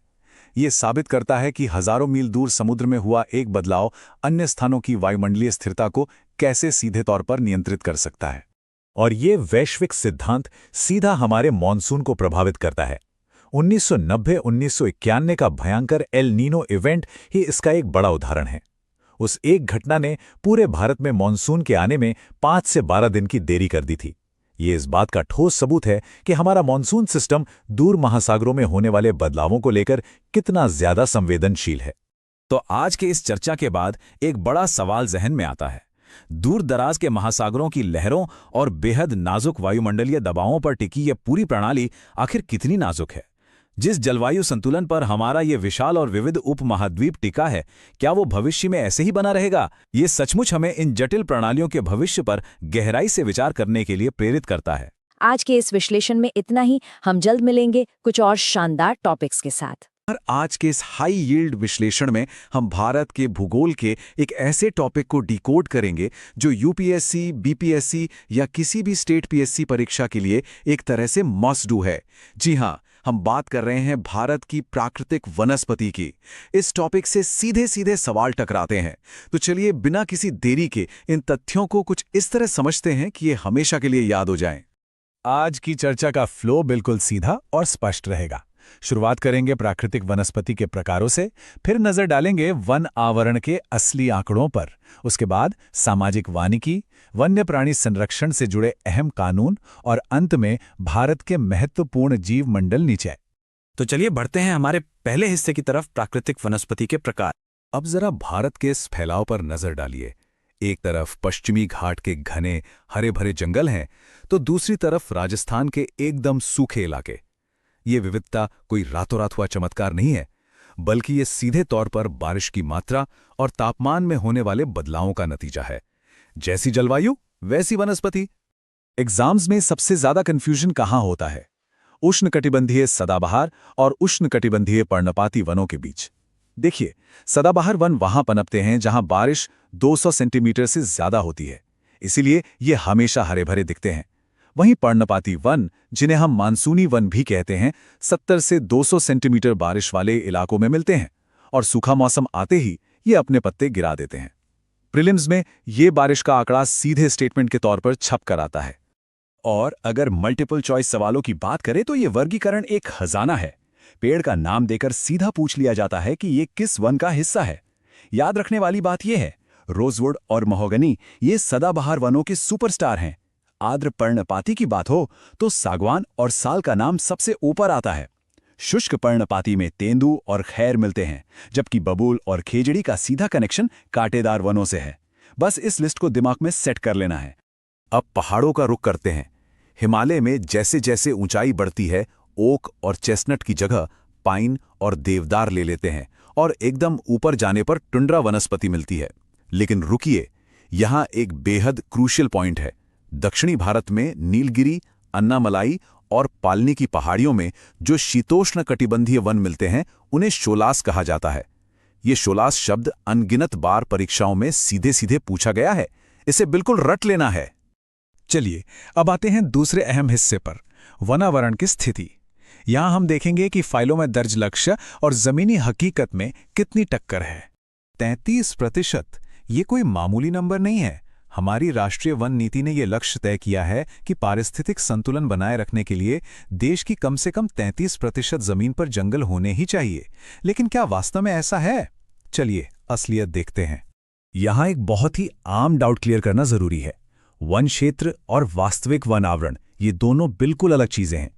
राजस्व विभाग कहता है कि हमारा वन क्षेत्र 23.28% है, मतलब ये जमीन कागजों पर जंगल घोषित है, फिर चाहे वहां एक भी पेड़ ना हो।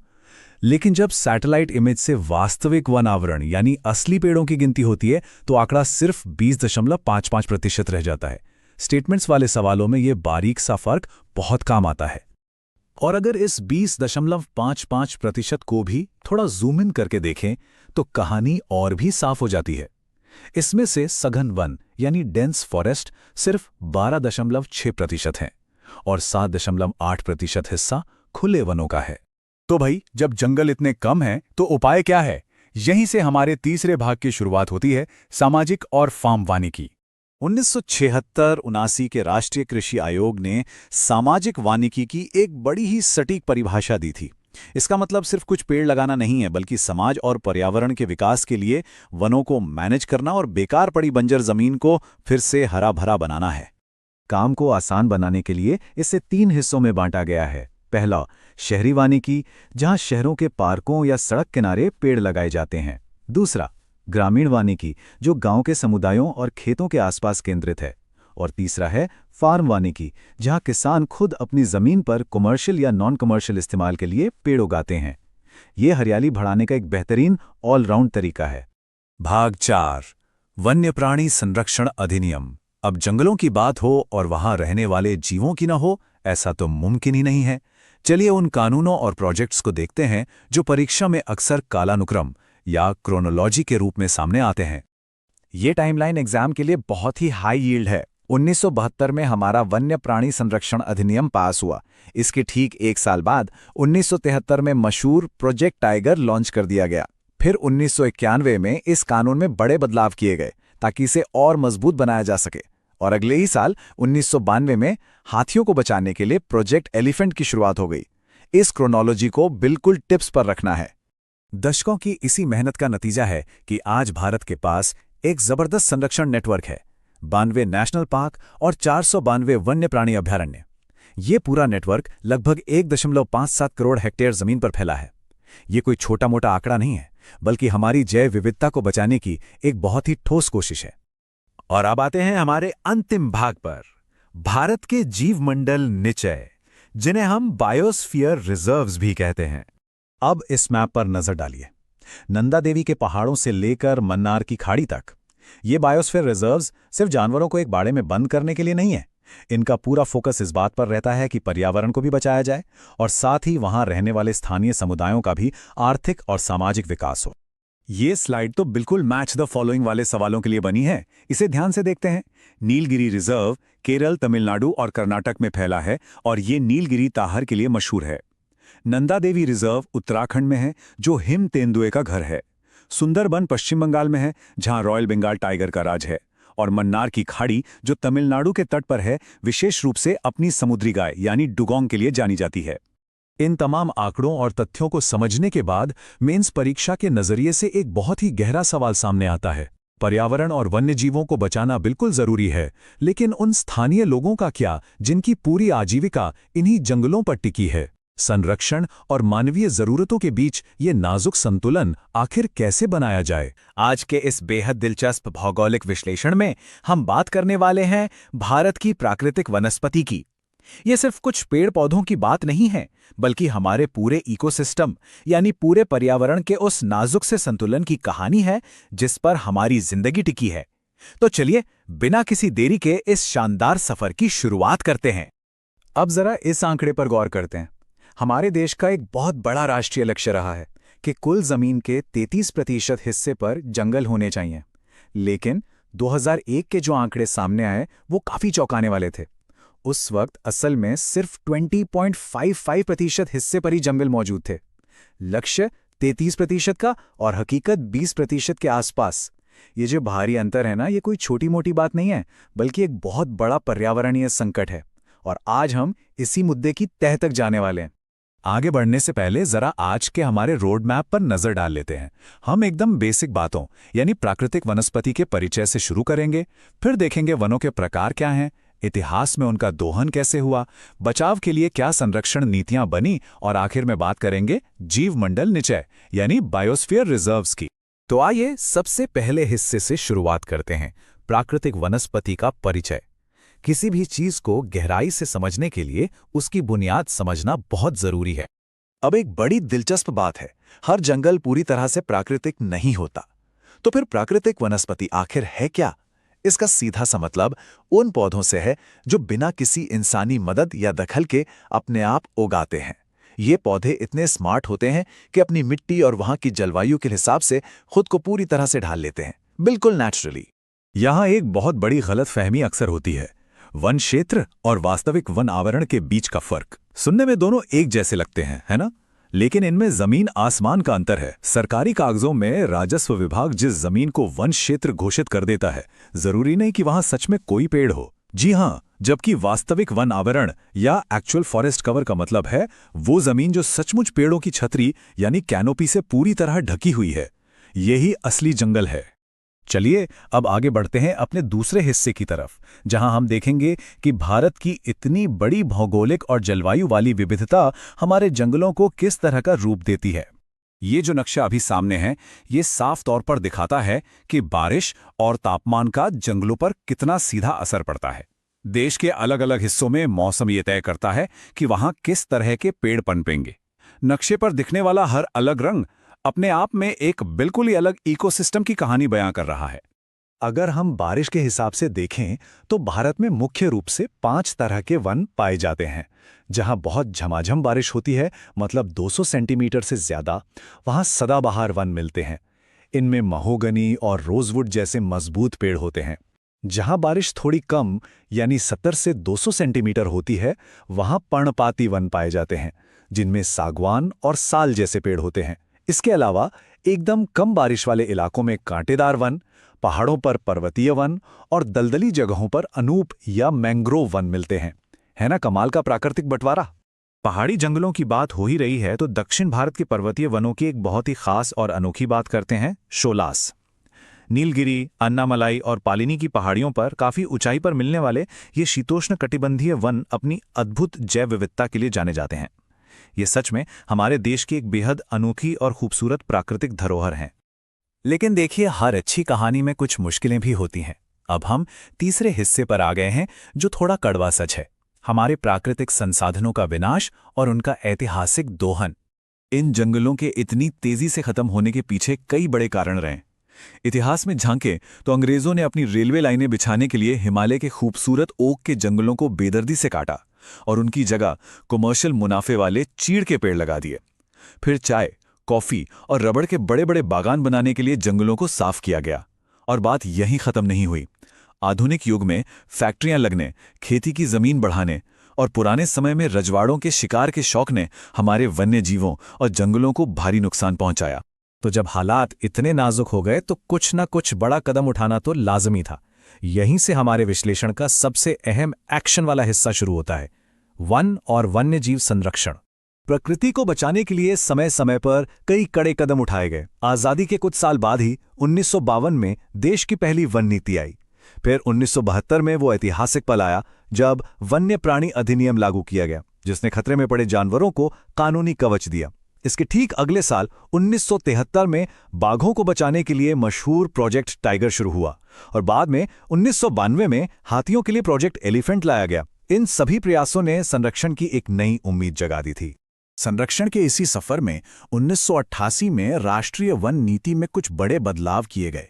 सबसे जरूरी बात यह थी कि इस नई नीति ने फिर से उसी 33% वन क्षेत्र वाले महत्वाकांक्षी लक्ष्य पर जोर दिया जिसकी बात हमने शुरुआत में की थी। अब मकसद सिर्फ आंख बंद करके पेड़ लगाना नहीं था, बल्कि पर्यावरण का एक सही संतुलन बनाए रखना था। और सबसे बड़ी बात, इस पूरी वनीकरण की मुहिम में वहां के स्थानीय लोगों को शामिल करना था।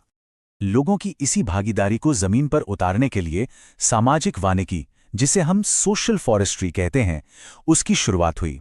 राष्ट्रीय कृषि आयोग ने इस शानदार कॉन्सेप्ट को 3 हिस्सों में बांटा, शहरी वानिकी, ग्रामीण वानिकी और फार्म वानिकी। ये इस बात का एकदम सटीक उदाहरण है कि कैसे आम नागरिक, किसानों और स्थानीय समुदायों को ये ताकत दी गई कि वो अपने आसपास की खाली पड़ी जमीनों पर पेड़ लगाएं और अपने पर्यावरण की खुद देखभाल करें। चलिए अब हम अपनी इस चर्चा के आखिरी पड़ाव पर आ पहुंचे हैं। अब हम उस भौगोलिक ढांचे की बात करेंगे जिसे इंसान और प्रकृति के बीच एक बेहतरीन तालमेल बिठाने के लिए बनाया गया है, यानी जीव मंडल निचय यानी बायोस्फीयर रिजर्व्स। यूनेस्को के मानव और जीव मंडल कार्यक्रम के तहत मान्यता प्राप्त इन बायोस्फीयर रिजर्व्स के 3 मुख्य स्तंभ होते हैं। पहला काम है जैव विविधता का संरक्षण करना, दूसरा है पर्यावरण को नुकसान पहुंचाए बिना विकास करना, और तीसरा स्तंभ है व्यवस्था या लॉजिस्टिक्स, जो रिसर्च और इंटरनेशनल नेटवर्क को सपोर्ट करता है। ये तीनों लक्ष्य अलग अलग नहीं हैं, बल्कि एक दूसरे से बहुत गहराई से जुड़े हुए हैं। जरा इस नक्शे पे गौर कीजिए। भारत में कुल मिलाकर 18 जीवमंडल नीचे हैं। ये ऊंचे हिमालय की बर्फीली चोटियों से लेकर एकदम दक्षिण के समुद्री तटों तक फैले हुए हैं। और इसमें सबसे गर्व की बात क्या है, वो ये कि इन 18 में से 12 रिजर्व्स ऐसे हैं जिन्हें यूनेस्को के वर्ल्ड नेटवर्क द्वारा अंतर्राष्ट्रीय स्तर पर मान्यता मिली हुई है। इसे और अच्छे से समझने के लिए एक उदाहरण लेते हैं। 1986 में बना नीलगिरी भारत का सबसे पहला बायोस्फीयर रिजर्व था। ये कोई छोटी जगह नहीं है, बल्कि 5520 वर्ग किलोमीटर के एक बहुत बड़े इलाके में फैला है। पश्चिमी घाट का ये हिस्सा बिल्कुल एक अलग ही दुनिया है। और पता है, ये लायन टेल्ड मकाक यानी शेर जैसी पूंछ वाले बंदर जैसे दुर्लभ और खतरे में पड़े जीवों का सबसे सुरक्षित घर है। यहीं पर हमें भारत के पर्यावरण की एक जबरदस्त विविधता देखने को मिलती है। सोचिए, एक तरफ उत्तराखंड का नंदा देवी रिजर्व है, कड़ाके की ठंड, बर्फ से ढके ऊंचे पहाड़, शीतोष्ण वन और वहां छिपकर रहने वाले स्नो लेपर्ड्स या हिम तेंदुए। और ठीक दूसरी तरफ पश्चिम बंगाल के सुंदर वन, जहां गंगा के डेल्टा का दलदल है, खारे पानी वाले मैंग्रोव के घने जंगल हैं और तैरने में उस्ताद खतरनाक रॉयल बंगाल टाइगर है। दोनों एक ही देश में हैं, लेकिन दोनों की दुनिया एकदम अलग है। यही तो भारत की असल खूबसूरती है। तो इस पूरे विश्लेषण के आखिर में एक बहुत ही गहरा और जरूरी सवाल हमारे सामने आकर खड़ा हो जाता है। एक तरफ हमारी बढ़ती हुई आर्थिक और इंफ्रास्ट्रक्चर की जरूरतें हैं जिन्हें हम विकास कहते हैं, और दूसरी तरफ हमारी आने वाली पीढ़ियों के लिए इस बेशकीमती प्राकृतिक खजाने का संरक्षण है। हम इन दोनों के बीच एक सही और टिकाऊ संतुलन आखिर कैसे बना सकते हैं? इसी विचारणीय सवाल के साथ आज की ये चर्चा यहीं समाप्त होती है। उम्मीद है इस विषय ने आपको कुछ नया सोचने पर जरूर मजबूर किया होगा। आइए भारत की मिट्टी यानी सॉइल की इस बहुत ही डाइवर्स और कॉम्प्लेक्स दुनिया का थोड़ा गहराई से विश्लेषण करते हैं। अक्सर हम धरती के सबसे ऊपरी परत को बिल्कुल अनदेखा कर देते हैं, है ना? पर सच तो ये है कि यही हमारे जीवन का असली बेस है। तो चलिए बिल्कुल ग्राउंड लेवल से इसकी शुरुआत करते हैं। कभी इस बात पर ध्यान गया है कि एक छोटा सा घास का तिनका हो या फिर एक विशाल पेड़, ये आखिर इस मिट्टी से उगते कैसे हैं? ये सवाल इस बात का सबूत है कि मिट्टी सिर्फ धूल या बेजान गंदगी नहीं है। ये एक बेहद डायनामिक यानी कि बिल्कुल जीवित सिस्टम है, जिसके बिना हमारे खाने और जिंदगी की कल्पना करना भी नामुमकिन है। आज हम इस चर्चा में मुख्य रूप से 5 बातों पर फोकस करेंगे। पहला, मृदा परिच्छेदिका या सॉइल प्रोफाइल।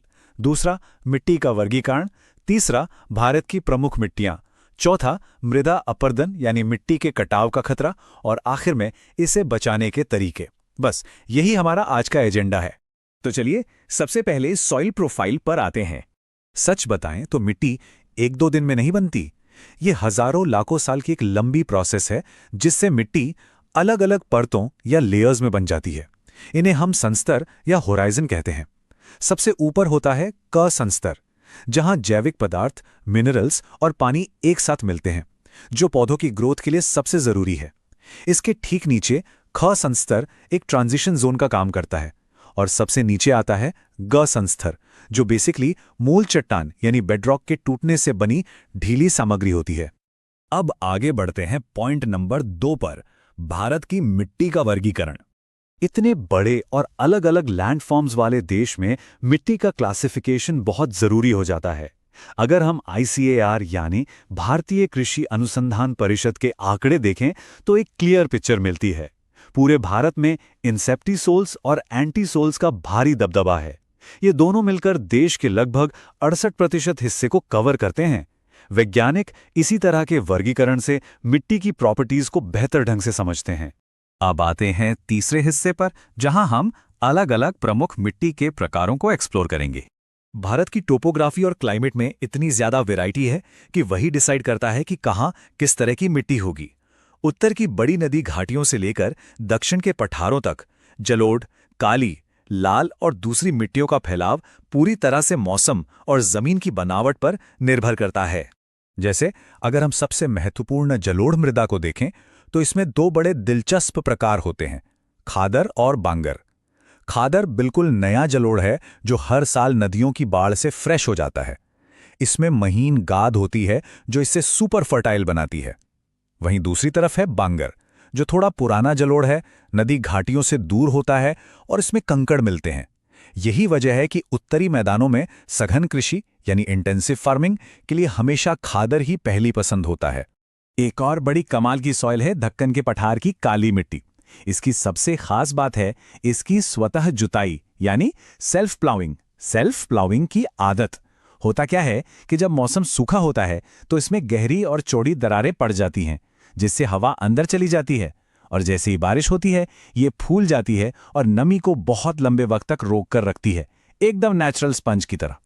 लैटराइट मृदा की कहानी थोड़ी अलग है। यह नाम लैटिन शब्द लेटर से आया है, जिसका मतलब होता है ईंट।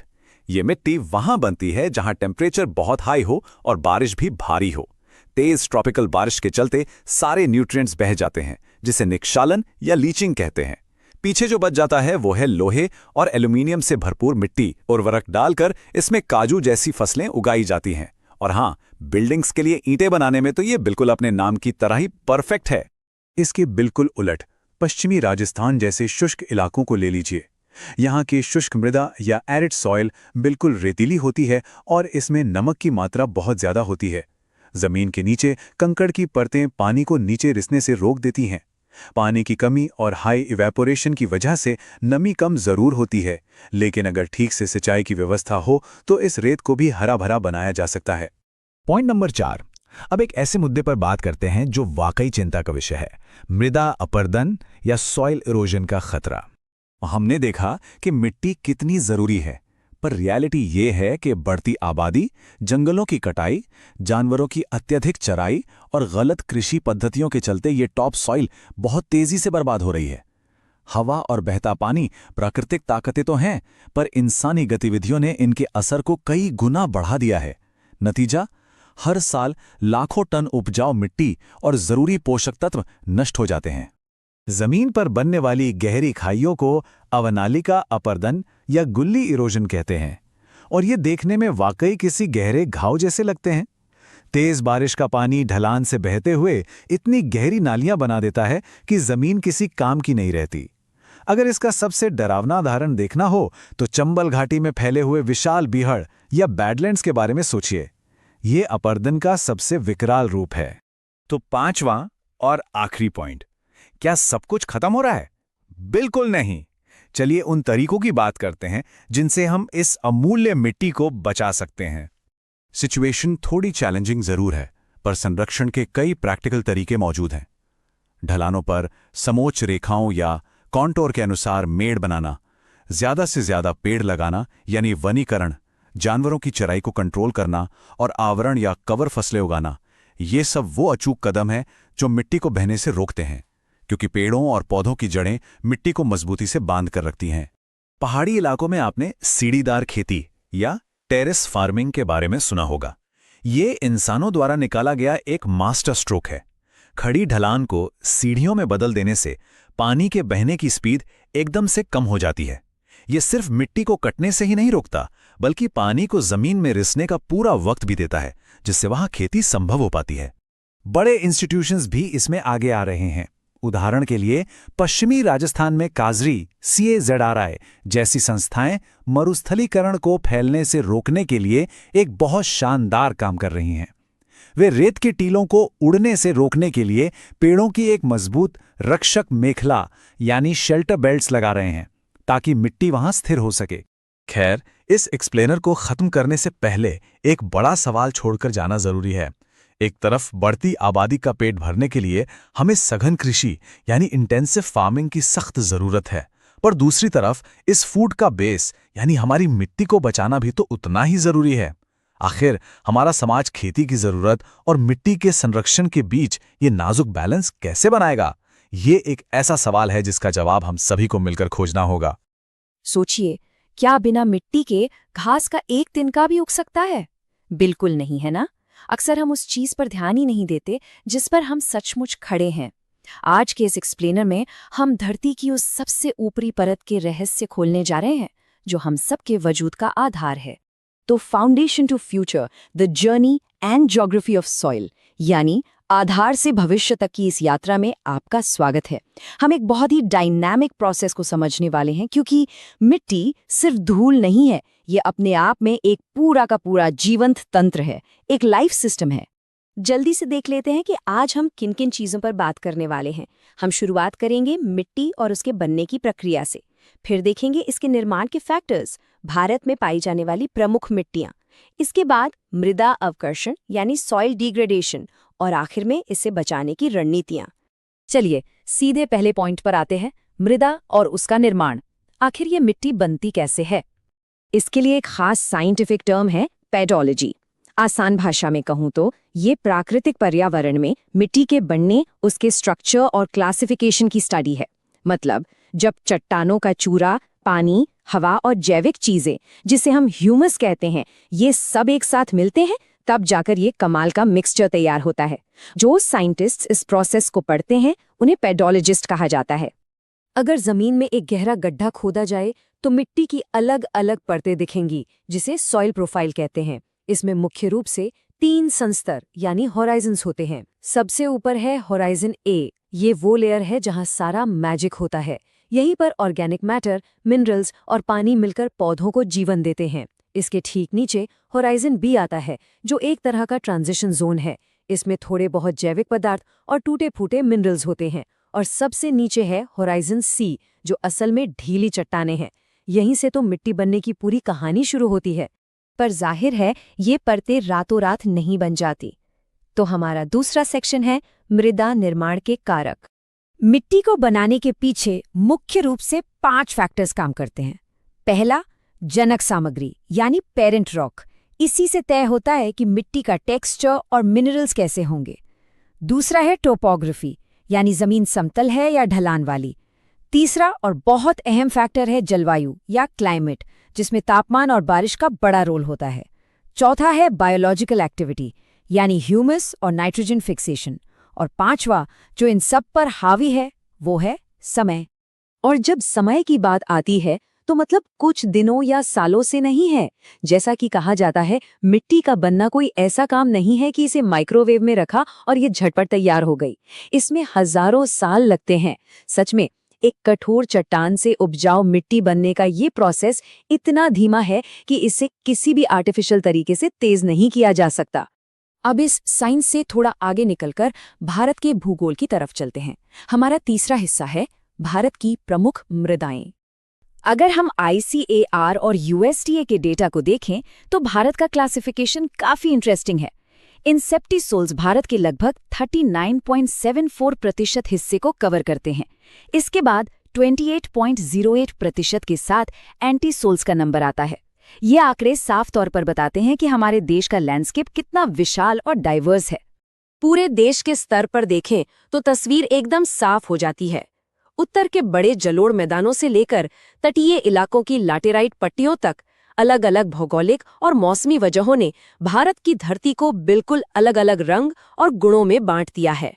चलिए बात करते हैं उस मिट्टी की जो भारत के लगभग 40% हिस्से पर राज करती है, जलोढ़ या एलुवियल मिट्टी। इसके 2 बहुत ही खास प्रकार हैं। पहला है खादर, जो नया जलोढ़ है।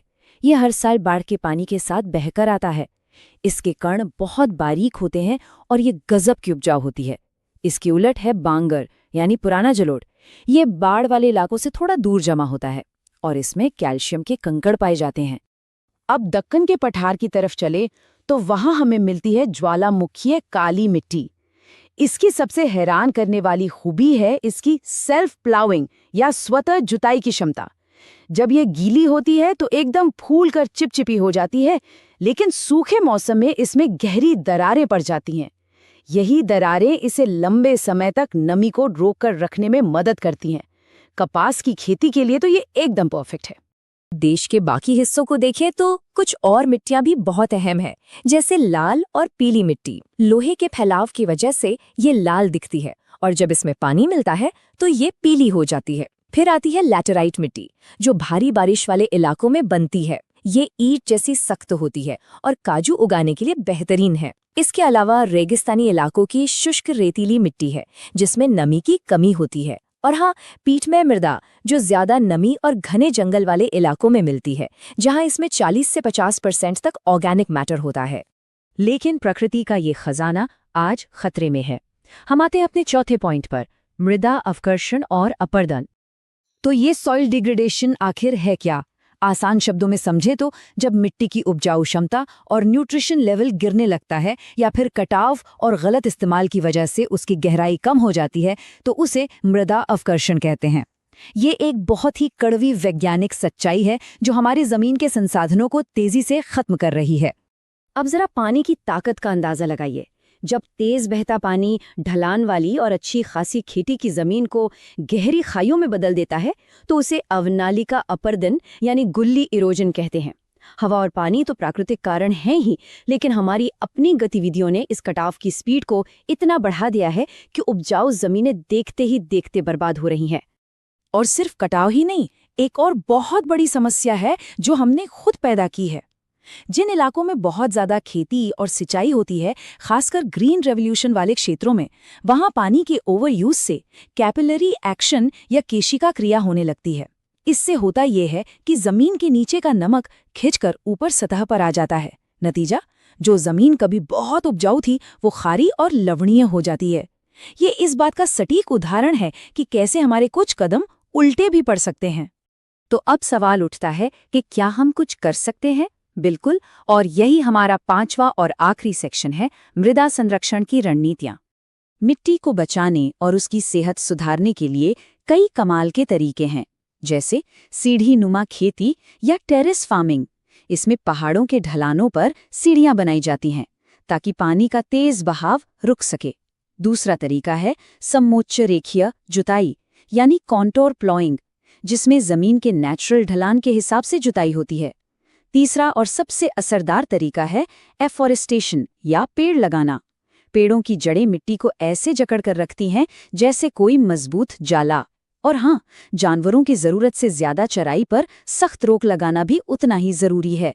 तो इस पूरे एक्सप्लेनेटर के बाद एक बहुत ही सीधा सा सवाल जहन में आता है, जिस मिट्टी को बनने में हजारों साल लग गए, क्या उसे बचाना आज हमारी सबसे बड़ी जिम्मेदारी नहीं है? जरा सोचिए, जो परत हमारे पूरे अस्तित्व की, हमारे भोजन की नींव है, उससे बर्बाद होने में महज कुछ दशक लगते हैं, लेकिन वापस बनने में सदियां गुजर जाती हैं। इस बहुमूल्य संसाधन को समझना और इसे बचाना अब एक विकल्प नहीं बल्कि आज की सबसे बड़ी जरूरत है। सीधा मुद्दे पर आते हैं। आज हम भारत की भौगोलिक भेद्यता का बहुत ही गहराई से विश्लेषण करने वाले हैं।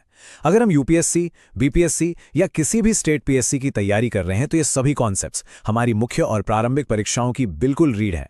तो चलिए पूरे जोश और फोकस के साथ बिना किसी देरी के इस महत्वपूर्ण विषय को डिकोड करना शुरू करते हैं। किसी भी गहरे जियोग्राफिकल एनालिसिस से पहले हमें एक लाइन खींचनी होगी, एक बहुत ही स्पष्ट लाइन प्राकृतिक संकट और आपदा के बीच। मुख्य परीक्षा के नजरिए से यह बुनियादी फर्क समझना बहुत जरूरी है। देखिए, संकट सिर्फ एक प्राकृतिक भौतिक घटना है, जैसे कहीं जमीन का हिलना, लेकिन ये घटना आपदा तब बनती है जब ये किसी संवेदनशील आबादी वाले इलाके में होती है और वहां भारी जानमाल का नुकसान कर देती है। तो आज के इस सत्र में हम किन किन चीजों पर बात करेंगे, जल्दी से इस पर एक नजर डाल लेते हैं। शुरुआत हम आपदाओं के वर्गीकरण से करेंगे, फिर भारत के भूकंपीय क्षेत्र, तटीय खतरे, चरम जल स्थितियां यानी बाढ़ और सूखा, उसके बाद हिमालयी भूस्खलन को समझेंगे और आखिर में सबसे जरूरी हिस्से पर आएंगे, आपदा प्रबंधन और शमन नीतियां। चलिए अपने पहले खंड की ओर बढ़ते हैं। भूगोल में किसी भी विषय को गहराई से समझने के लिए उसका वर्गीकरण समझना सबसे पहला कदम होता है। अब इस टेबल को अपने दिमाग में बिल्कुल सेट कर लीजिए, क्योंकि मुख्य परीक्षा में जब भी सुव्यवस्थित उत्तर लिखना हो तो ये स्ट्रक्चर बहुत काम आता है। प्राकृतिक आपदाओं को हम मुख्य रूप से 4 श्रेणियों में बांट सकते हैं: वायुमंडलीय, भौमिक, जलीय और जैविक। थोड़ा और सरल करें तो बर्फानी तूफान या बवंडर वायुमंडलीय हैं, भूकंप भौमिक है, बाढ़ जलीय है और कोई महामारी या वायरल संक्रमण जैविक आपदा में आता है। एकदम सीधा और स्पष्ट। वर्गीकरण समझने के बाद अब जरा आसमान से नजर हटाते हैं और सीधे जमीन पर फोकस करते हैं, यानी भारतीय उपमहाद्वीप की टेक्टोनिक वास्तविकता पर। अब ये मैप देखिए, ये वास्तव में बहुत कुछ कहता है। अगर हम भारत में अति अधिक जोखिम वाले भूकंपीय क्षेत्रों को देखें तो इनका एक बहुत ही सघन संकेंद्रण हमें नजर आता है। ये पूरी हिमालयी पेटी, हमारे उत्तर पूर्वी राज्य और गुजरात के कुछ हिस्से, ये देश के सबसे ज्यादा अस्थिर और गंभीर खतरे वाले जोन हैं। लेकिन सवाल यह है कि ऐसा क्यों है? इसके पीछे का सटीक वैज्ञानिक तंत्र समझना बहुत जरूरी है। देखिए, हमारी जो इंडियन प्लेट है वो हर साल लगभग 1 सेंटीमीटर की दर से उत्तर और उत्तर पूर्व की ओर खिसक रही है। सुनने में लगेगा कि 1 सेंटीमीटर ही तो है, लेकिन भूगर्भीय नजरिए से ये एक विशाल ऊर्जा पैदा करती है। जब ये रुकी हुई ऊर्जा अचानक रिलीज होती है तो भयंकर भ्रंश यानी फॉल्ट्स बनते हैं। और याद रखिएगा, भूकंप सिर्फ इमारतें नहीं गिराता, ये भूस्खलन जैसी द्वितीयक आपदाओं को भी ट्रिगर कर देता है। पहाड़ों की इस हलचल को समझने के बाद अब अपनी कहानी को थोड़ा नीचे ले चलते हैं, भारत की उस विशाल और बेहद संवेदनशील तटरेखा की ओर। तटीय खतरों की जब भी बात होती है तो एक पैटर्न बिल्कुल साफ दिखता है। अरब सागर के मुकाबले बंगाल की खाड़ी से लगे हमारे पूर्वी तट पर चक्रवातों का जोखिम कहीं ज्यादा है। वहां हाई रिस्क जोन का एक भारी संकेंद्रण है।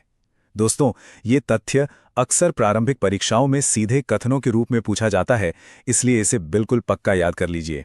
आखिर इन चक्रवातों के पीछे की साइंस क्या है? इन्हें बनने के लिए कुछ खास वायुमंडलीय स्थितियां चाहिए होती हैं, जैसे गर्म समुद्री पानी और मजबूत कोरियोलिस बल। लेकिन असली तबाही तब होती है जब ये चक्रवात तट से टकराता है। इसके कारण जो तूफानी महमुहुर्मी पैदा होती है वो समुद्र के पानी को सीधे बस्तियों में धकेल देती है। और अगर इसके साथ 2004 जैसी विनाशकारी सुनामी का जोखिम भी जुड़ जाए तो विनाश की कल्पना करना भी मुश्किल हो जाता है। चलिए, अब भारत के जल संकट के एक बहुत ही दिलचस्प विरोधाभास की बात करते हैं, जो प्रतियोगी परीक्षाओं के लिए हमेशा एक हॉट टॉपिक रहा है। पहले इस बाढ़ संभावित क्षेत्र वाले मैप पर ध्यान दीजिए। हमारी जो नदी घाटियां हैं, खासकर ब्रह्मपुत्र और गंगा का मैदानी इलाका, ये बाढ़ के प्रति सबसे ज्यादा संवेदनशील हैं। राष्ट्रीय बाढ़ आयोग ने स्पष्ट किया है कि भारत में लगभग 4 करोड़ हेक्टेयर भूमि बाढ़ प्रवण है। जरा सोचिए, प्रशासनिक स्तर पर इतनी बड़ी जमीन और आबादी को हर साल बचाना कितनी बड़ी चुनौती है। और उसी पानी का दूसरा पहलू देखिए, ये सूखा प्रवण क्षेत्र। एक तरफ बाढ़ है तो दूसरी तरफ हमारे देश का 19% भौगोलिक क्षेत्र सूखे की मार झेलता है। ये मुख्य रूप से पश्चिमी और प्रायद्वीपीय भारत में केंद्रित है। इसका सीधा और बहुत ही विनाशकारी असर हमारी कृषि आधारित अर्थव्यवस्था पे पड़ता है। यही वो चीज है जो भारत की स्थिति को बहुत ही अनोखा और चुनौतीपूर्ण बनाती है। एक ही समय पर हम 2 बिल्कुल विपरीत चरम स्थितियों का सामना कर रहे होते हैं। मॉनसून की विविधताओं के कारण जहां पूर्व और उत्तर की नदियां विनाशकारी बाढ़ ला रही होती हैं, ठीक उसी वक्त पश्चिमी और प्रायद्वीपीय भारत में एक क्रोनिक और धीरे धीरे बढ़ने वाला सूखा हाहाकार मचा रहा होता है। अब यहां एक बारीक पॉइंट है। सूखा पड़ने का मतलब सिर्फ बारिश का ना होना नहीं है। प्रारंभिक परीक्षाओं में अक्सर इन 4 परिभाषाओं पर सवाल बनते हैं। पहला है मौसम विज्ञान संबंधी सूखा, जब बारिश सामान्य से काफी कम हो। दूसरा है कृषि सूखा, जब मिट्टी की नमी बिल्कुल खत्म हो जाए। तीसरा, जल विज्ञान संबंधी सूखा, यानी जब हमारे जलाशय खाली हो जाएं। और चौथा है पारिस्थितिक सूखा, जब पानी की कमी से पूरा का पूरा इकोसिस्टम ही तबाह होने लगे। पानी के इन चरम रूपों से निकलकर चलिए वापस उत्तर की ओर चलते हैं, हमारे अस्थिर और युवा पर्वतों की तरफ, जहां भूस्खलन एक निरंतर खतरा बना रहता है। भूस्खलन का असर कैसा होता है ये आप देख सकते हैं। ये अचानक से आते हैं और परिवहन मार्गों को पूरी तरह अवरुद्ध कर देते हैं। अब भूकंप या चक्रवात तो बहुत बड़े इलाके में आते हैं, लेकिन लैंडस्लाइड्स बहुत ही स्थानीय और अप्रत्याशित होते हैं। अत्यधिक वर्षा तो एक कारण है ही, लेकिन आजकल इन नाजुक पारिस्थितिक क्षेत्रों में जो अनियोजित मानवीय हस्तक्षेप हो रहा है ना, वो अक्सर इन हादसों का तात्कालिक कारण बन जाता है। तो फिर इसका समाधान क्या है? इन उच्च भेद्यता वाले हिमालयी क्षेत्रों में प्रशासन को कुछ विशिष्ट और कार्रवाई योग्य रणनीतियां लागू करनी होती हैं। जैसे पहला कदम, बड़े पैमाने पर होने वाले निर्माण कार्यों पर सख्त रोक लगाना। दूसरा, मिट्टी को कसकर बांधे रखने के लिए बड़े पैमाने पर वनीकरण करना। और तीसरा, पहाड़ी ढलानों पर स्थानांतरित कृषि की जगह सीढ़ीनुमा खेती यानी टेरेस फार्मिंग को अनिवार्य बनाना। चलिए, अब हम इस पूरे विश्लेषण के अंतिम और सबसे महत्वपूर्ण नीतिगत खंड पर आते हैं। हमने जिन भी खतरों का मानचित्रण किया है, हमारा सरकारी तंत्र उनसे कैसे निपटता है।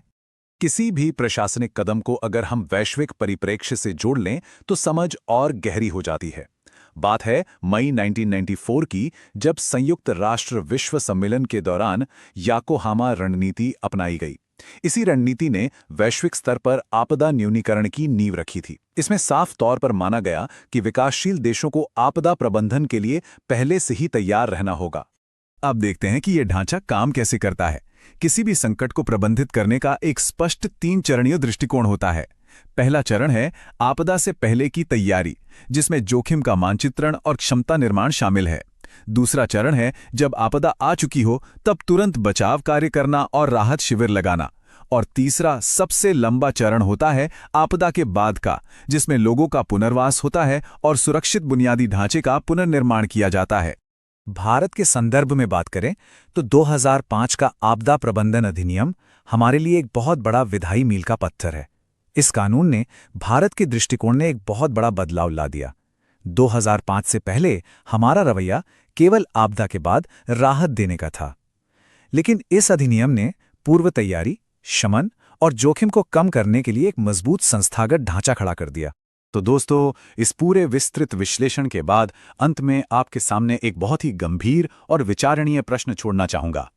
आज जिस तरह से जलवायु के पैटर्न बदल रहे हैं और जितनी तेजी से शहरीकरण हो रहा है, क्या हमारा मौजूदा भौगोलिक मानचित्रण और आपदा प्रबंधन ढांचा भारत की विशाल और संवेदनशील आबादी को सुरक्षित रखने के लिए वास्तव में पर्याप्त है? इस विश्लेषणात्मक प्रश्न पर गंभीरता से विचार कीजिएगा, क्योंकि यही विचार हमारी परीक्षा की तैयारी को एक नई और गहरी दिशा देंगे। आज हम एक ऐसे विषय पर बात करने वाले हैं जो हम सबसे जुड़ा है, हमारी सुरक्षा से जुड़ा है।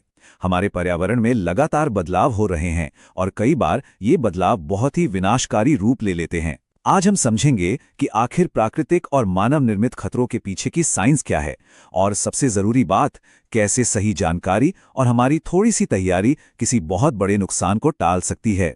बिना वक्त बर्बाद किए चलिए इस विश्लेषण को शुरू करते हैं। तो देखिए, आज हम किन किन बातों को कवर करेंगे। आपदा की परिभाषा, इसके प्रकार, भारत की भौगोलिक संवेदनशीलता, नेशनल डिजास्टर मैनेजमेंट अथॉरिटी का रोल, और आखिर में हमारी और आपकी व्यावहारिक तैयारी। बस यही है हमारा आज का रोड मैप। चलिए सबसे पहले पॉइंट से शुरुआत करते हैं। संकट और आपदा के बीच का बुनियादी फर्क समझते हैं। अब आप सोचेंगे कि हर खतरा आपदा कब बन जाता है। देखिए, कोई भी घटना, चाहे वो भारी बारिश हो या जमीन खिसकना, जब तक वो इंसानी जीवन को नुकसान नहीं पहुंचा रही, तब तक वो सिर्फ एक संकट या खतरा है। लेकिन, और यही सबसे बड़ा कैच है, जैसे ही ये खतरा अचानक आता है और किसी ऐसी जगह हिट करता है जहां लोग बिल्कुल तैयार नहीं हैं, तब ये पूरी तरह से एक आपदा या डिजास्टर बन जाता है। जनजीवन रुक सा जाता है और जान माल का भारी नुकसान होता है। मतलब खतरा और तैयारी की कमी दोनों मिलकर एक आपदा को जन्म देते हैं। आपदाओं को हम मोटा मोटी 2 हिस्सों में बांट सकते हैं। पहली, जिसे हम प्राकृतिक आपदा कहते हैं, ये पूरी तरह पर्यावरण के कंट्रोल में होती हैं, जैसे भूकंप आना, बाढ़ आना या सूखा पड़ना। दूसरी कैटेगरी है मानव निर्मित आपदा। ये हमारी अपनी गलतियों, लापरवाही या सिस्टम के फेल होने का नतीजा होती हैं। उदाहरण के लिए प्रदूषण, भयानक दुर्घटनाएं या कारखानों में केमिकल लीक होना। दोनों की शुरुआत भले ही अलग हो, लेकिन तबाही दोनों में लगभग बराबर ही होती है। तो चलिए अब देखते हैं कि ये आपदाएं असल में किस किस रूप में हमारे सामने आती हैं। सबसे पहले बात करते हैं भूकंप की। जमीन की गहराई में हो रही भूवैज्ञानिक शक्तियों का सबसे भयानक रूप।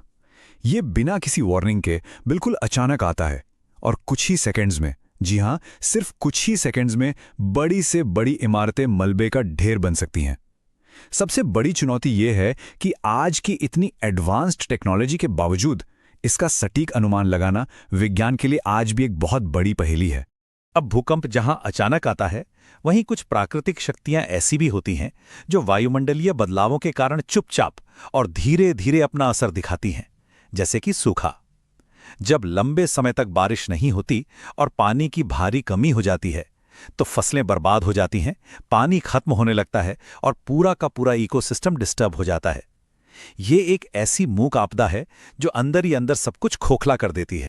और हाँ, प्रकृति के गुस्से से हटकर जरा अपनी खुद की बनाई इस मुसीबत को देखिए। प्रदूषण, कारखानों की चिमनियों से निकलता हानिकारक धुआं, सड़कों पर गाड़ियों का जहरीला एमिशन, ये किसी पर्यावरण ने नहीं किया, ये सीधे तौर पर हमारी अपनी देन है। ये सिर्फ आज हमारी सेहत के दुश्मन नहीं है, बल्कि आने वाली पीढ़ियों के लिए पर्यावरण का दीर्घकालिक विनाश कर रहे हैं। अब आते हैं अपने देश की तरफ। देखते हैं कि भारत का भौगोलिक ढांचा इन खतरों के सामने आखिर कितना संवेदनशील, यानी कितना वल्नरेबल है। तो भारत के नक्शे को ध्यान में रखते हुए एक बहुत ही स्वाभाविक सा सवाल दिमाग में आता है। आखिर हमारे देश के उत्तरी और उत्तर पूर्वी हिस्सों में खासकर हिमालय के आसपास इतने ज्यादा भूकंप क्यों आते हैं? वहां की जमीन इतनी आसानी से क्यों कांपने लगती है? चलिए इसकी साइंस को समझते हैं। असल में होता क्या है, हमारी पृथ्वी के नीचे जो विशाल इंडियन टेक्टोनिक प्लेट है वो लगातार उत्तर और उत्तर पूर्व की तरफ खिसक रही है और आगे बढ़ते हुए ये एक बहुत ही बड़ी यूरेशियन प्लेट से जा टकराती है। अब आप खुद सोचिए, जब दो इतनी विशाल चट्टानें आपस में टकराएंगी तो कितनी जबरदस्त ऊर्जा जमा होगी। बिल्कुल, और जब ये जमा हुई ऊर्जा अचानक बाहर निकलती है तो हमें भारी झटके महसूस होते हैं। इसी लगातार हलचल की वजह से वहां पहाड़ों में भूस्खलन भी होते हैं, जैसे उत्तराखंड के पिथौरागढ़ में हुआ वो दर्दनाक मालपा भूस्खलन। ये सब इसी टकराव का ही नतीजा है। भारत की भौगोलिक स्थिति का एक और अजीब पहलू देखिए। देश का एक हिस्सा अलग मुसीबत झेल रहा है तो दूसरा बिल्कुल उसके ऑपोजिट। एक तरफ हमारा पूर्वी भारत है, जैसे असम, जहां ब्रह्मपुत्र जैसी बड़ी नदियां अक्सर उफान पर होती हैं और भयानक बाढ़ ले आती हैं। और वहीं दूसरी तरफ हमारे पश्चिमी और मध्य भारत में बिल्कुल उल्टा होता है। वहां मॉनसून की भारी अनिश्चितता के कारण बार बार सूखे का सामना करना पड़ता है। एक तरफ पानी की बर्बादी और दूसरी तरफ पानी की एक एक बूंद के लिए संघर्ष। अब इन सब बड़ी चुनौतियों से निपटने के लिए नेशनल लेवल पर हमारे पास क्या सिस्टम है? आइए एनडीएमए की बात करते हैं। जब संकट इतने बड़े हों तो उनसे निपटने के लिए एक मजबूत संस्थागत ढांचा तो चाहिए ही होगा। यहीं पर भारत सरकार के गृह मंत्रालय के तहत काम करने वाली नेशनल डिजास्टर मैनेजमेंट अथॉरिटी या शॉर्ट में एनडीएमए सामने आती है। एनडीएमए हमारे देश की सर्वोच्च डिजास्टर मैनेजमेंट बॉडी है। इसके अध्यक्ष खुद देश के प्रधानमंत्री होते हैं और इसमें अधिकतम 9 सदस्य तक हो सकते हैं। और एक बहुत अच्छी बात यह है कि जो लोग या संस्थाएं इस मुश्किल वक्त में बेहतरीन काम करते हैं, उन्हें प्रोत्साहित करने के लिए सरकार ने सुभाष चंद्र बोस आपदा प्रबंधन पुरस्कार शुरू किया है। इसमें व्यक्तिगत स्तर पर 5 लाख रुपए और किसी संस्था को 51 लाख रुपए का पुरस्कार दिया जाता है। चलिए, राष्ट्रीय स्तर की बात तो हो गई। अब बढ़ते हैं अपने आखिरी और सबसे जरूरी हिस्से की तरफ, तैयारी और बचाव के प्रैक्टिकल कदम। हम और आप जमीनी स्तर पर क्या कर सकते हैं? देखिए, आपदा प्रबंधन सिर्फ तब शुरू नहीं होता जब मुसीबत सिर पर खड़ी हो। ये एक कंटिन्यूअस प्रोसेस है, एक पूरा चक्र है। शुरुआत होती है पहले स्टेप से, आपदा आने से पहले की तैयारी और खतरे को रोकने के उपाय करना। फिर जब आपदा आ ही जाए तो फोकस होता है तीसरे स्टेप पर, तत्काल राहत या इमीडिएट रिलीफ। और इसके बाद शुरू होता है सबसे लंबा और चुनौतीपूर्ण फेज, नष्ट हुई संपत्ति का पुनर्निर्माण और प्रभावित समुदायों का पुनर्वास यानी रिहैबिलिटेशन। इस पूरी प्रक्रिया का हर कदम एक दूसरे से मजबूती से जुड़ा हुआ है। अब सवाल है, हम आम लोग इमरजेंसी के लिए कैसे तैयार रहें, खासकर तूफान या चक्रवात जैसी आपदाओं के लिए जिनका अनुमान पहले से लगाया जा सकता है। सबसे पहला नियम, हमेशा ऑफिशियल टीवी या रेडियो की चेतावनियों पर ध्यान दें। अपने जरूरी दस्तावेजों और कुछ आवश्यक चीजों के साथ एक इमरजेंसी किट हमेशा रेडी रखें। फोन की बैटरी पूरी चार्ज रखें। और पता है, सबसे बड़ी गलती लोग क्या करते हैं? पैनिक करना। हमें पैनिक नहीं करना है और अफवाहों से बिल्कुल बचकर रहना है। एक बहुत ही जरूरी बात, अगर भागदौड़ में परिवार के सदस्य अलग हो जाएं, तो पहले से ही मिलने की एक सेफ जगह तय कर लीजिए। ये छोटी छोटी बातें संकट के समय सच में जान बचा सकती हैं। मुसीबत गुजर जाने के बाद का समय बहुत ही संघर्षपूर्ण होता है। उस वक्त बचाव और पुनर्वास सबसे अहम होता है। इसमें सबसे पहली प्रायोरिटी होती है फंसे हुए लोगों को सुरक्षित बाहर निकालना और घायलों का इलाज करना। फिर जो लोग बेघर हो गए हैं उन तक खाना और जरूरी सप्लाई पहुंचाना। और सबसे आखिर में आती है समुदायों को वापस अपने पैरों पर खड़ा करने और उनकी बस्तियां दोबारा बसाने में मदद करना। ये एक लंबा और इमोशनली कठिन सफर होता है, जिसमें धैर्य और एक दूसरे के सहयोग की बहुत ज्यादा जरूरत होती है। तो इस विश्लेषण के आखिर में आकर एक बात जो हम सबको खुद से जरूर पूछनी चाहिए, क्या वाकई में हमारे स्थानीय समुदाय किसी अप्रत्याशित घटना के लिए सच में तैयार हैं? आज हमने देख लिया कि ज्योग्राफी के हिसाब से खतरे कहां-कहां हैं और बचने के क्या तरीके मौजूद हैं। लेकिन कागजों पर बनी रणनीतियां तब तक बेकार हैं जब तक जमीन पर हमारी असली तैयारी न हो। इस जानकारी को समझना ही काफी नहीं है, बल्कि अपनी खुद की और अपने समुदाय की तैयारी का आकलन करना भी बहुत जरूरी है। इस चर्चा में हमारे साथ जुड़े रहने के लिए आपका बहुत बहुत शुक्रिया। जागरूक रहिए और हमेशा सुरक्षित रहिए।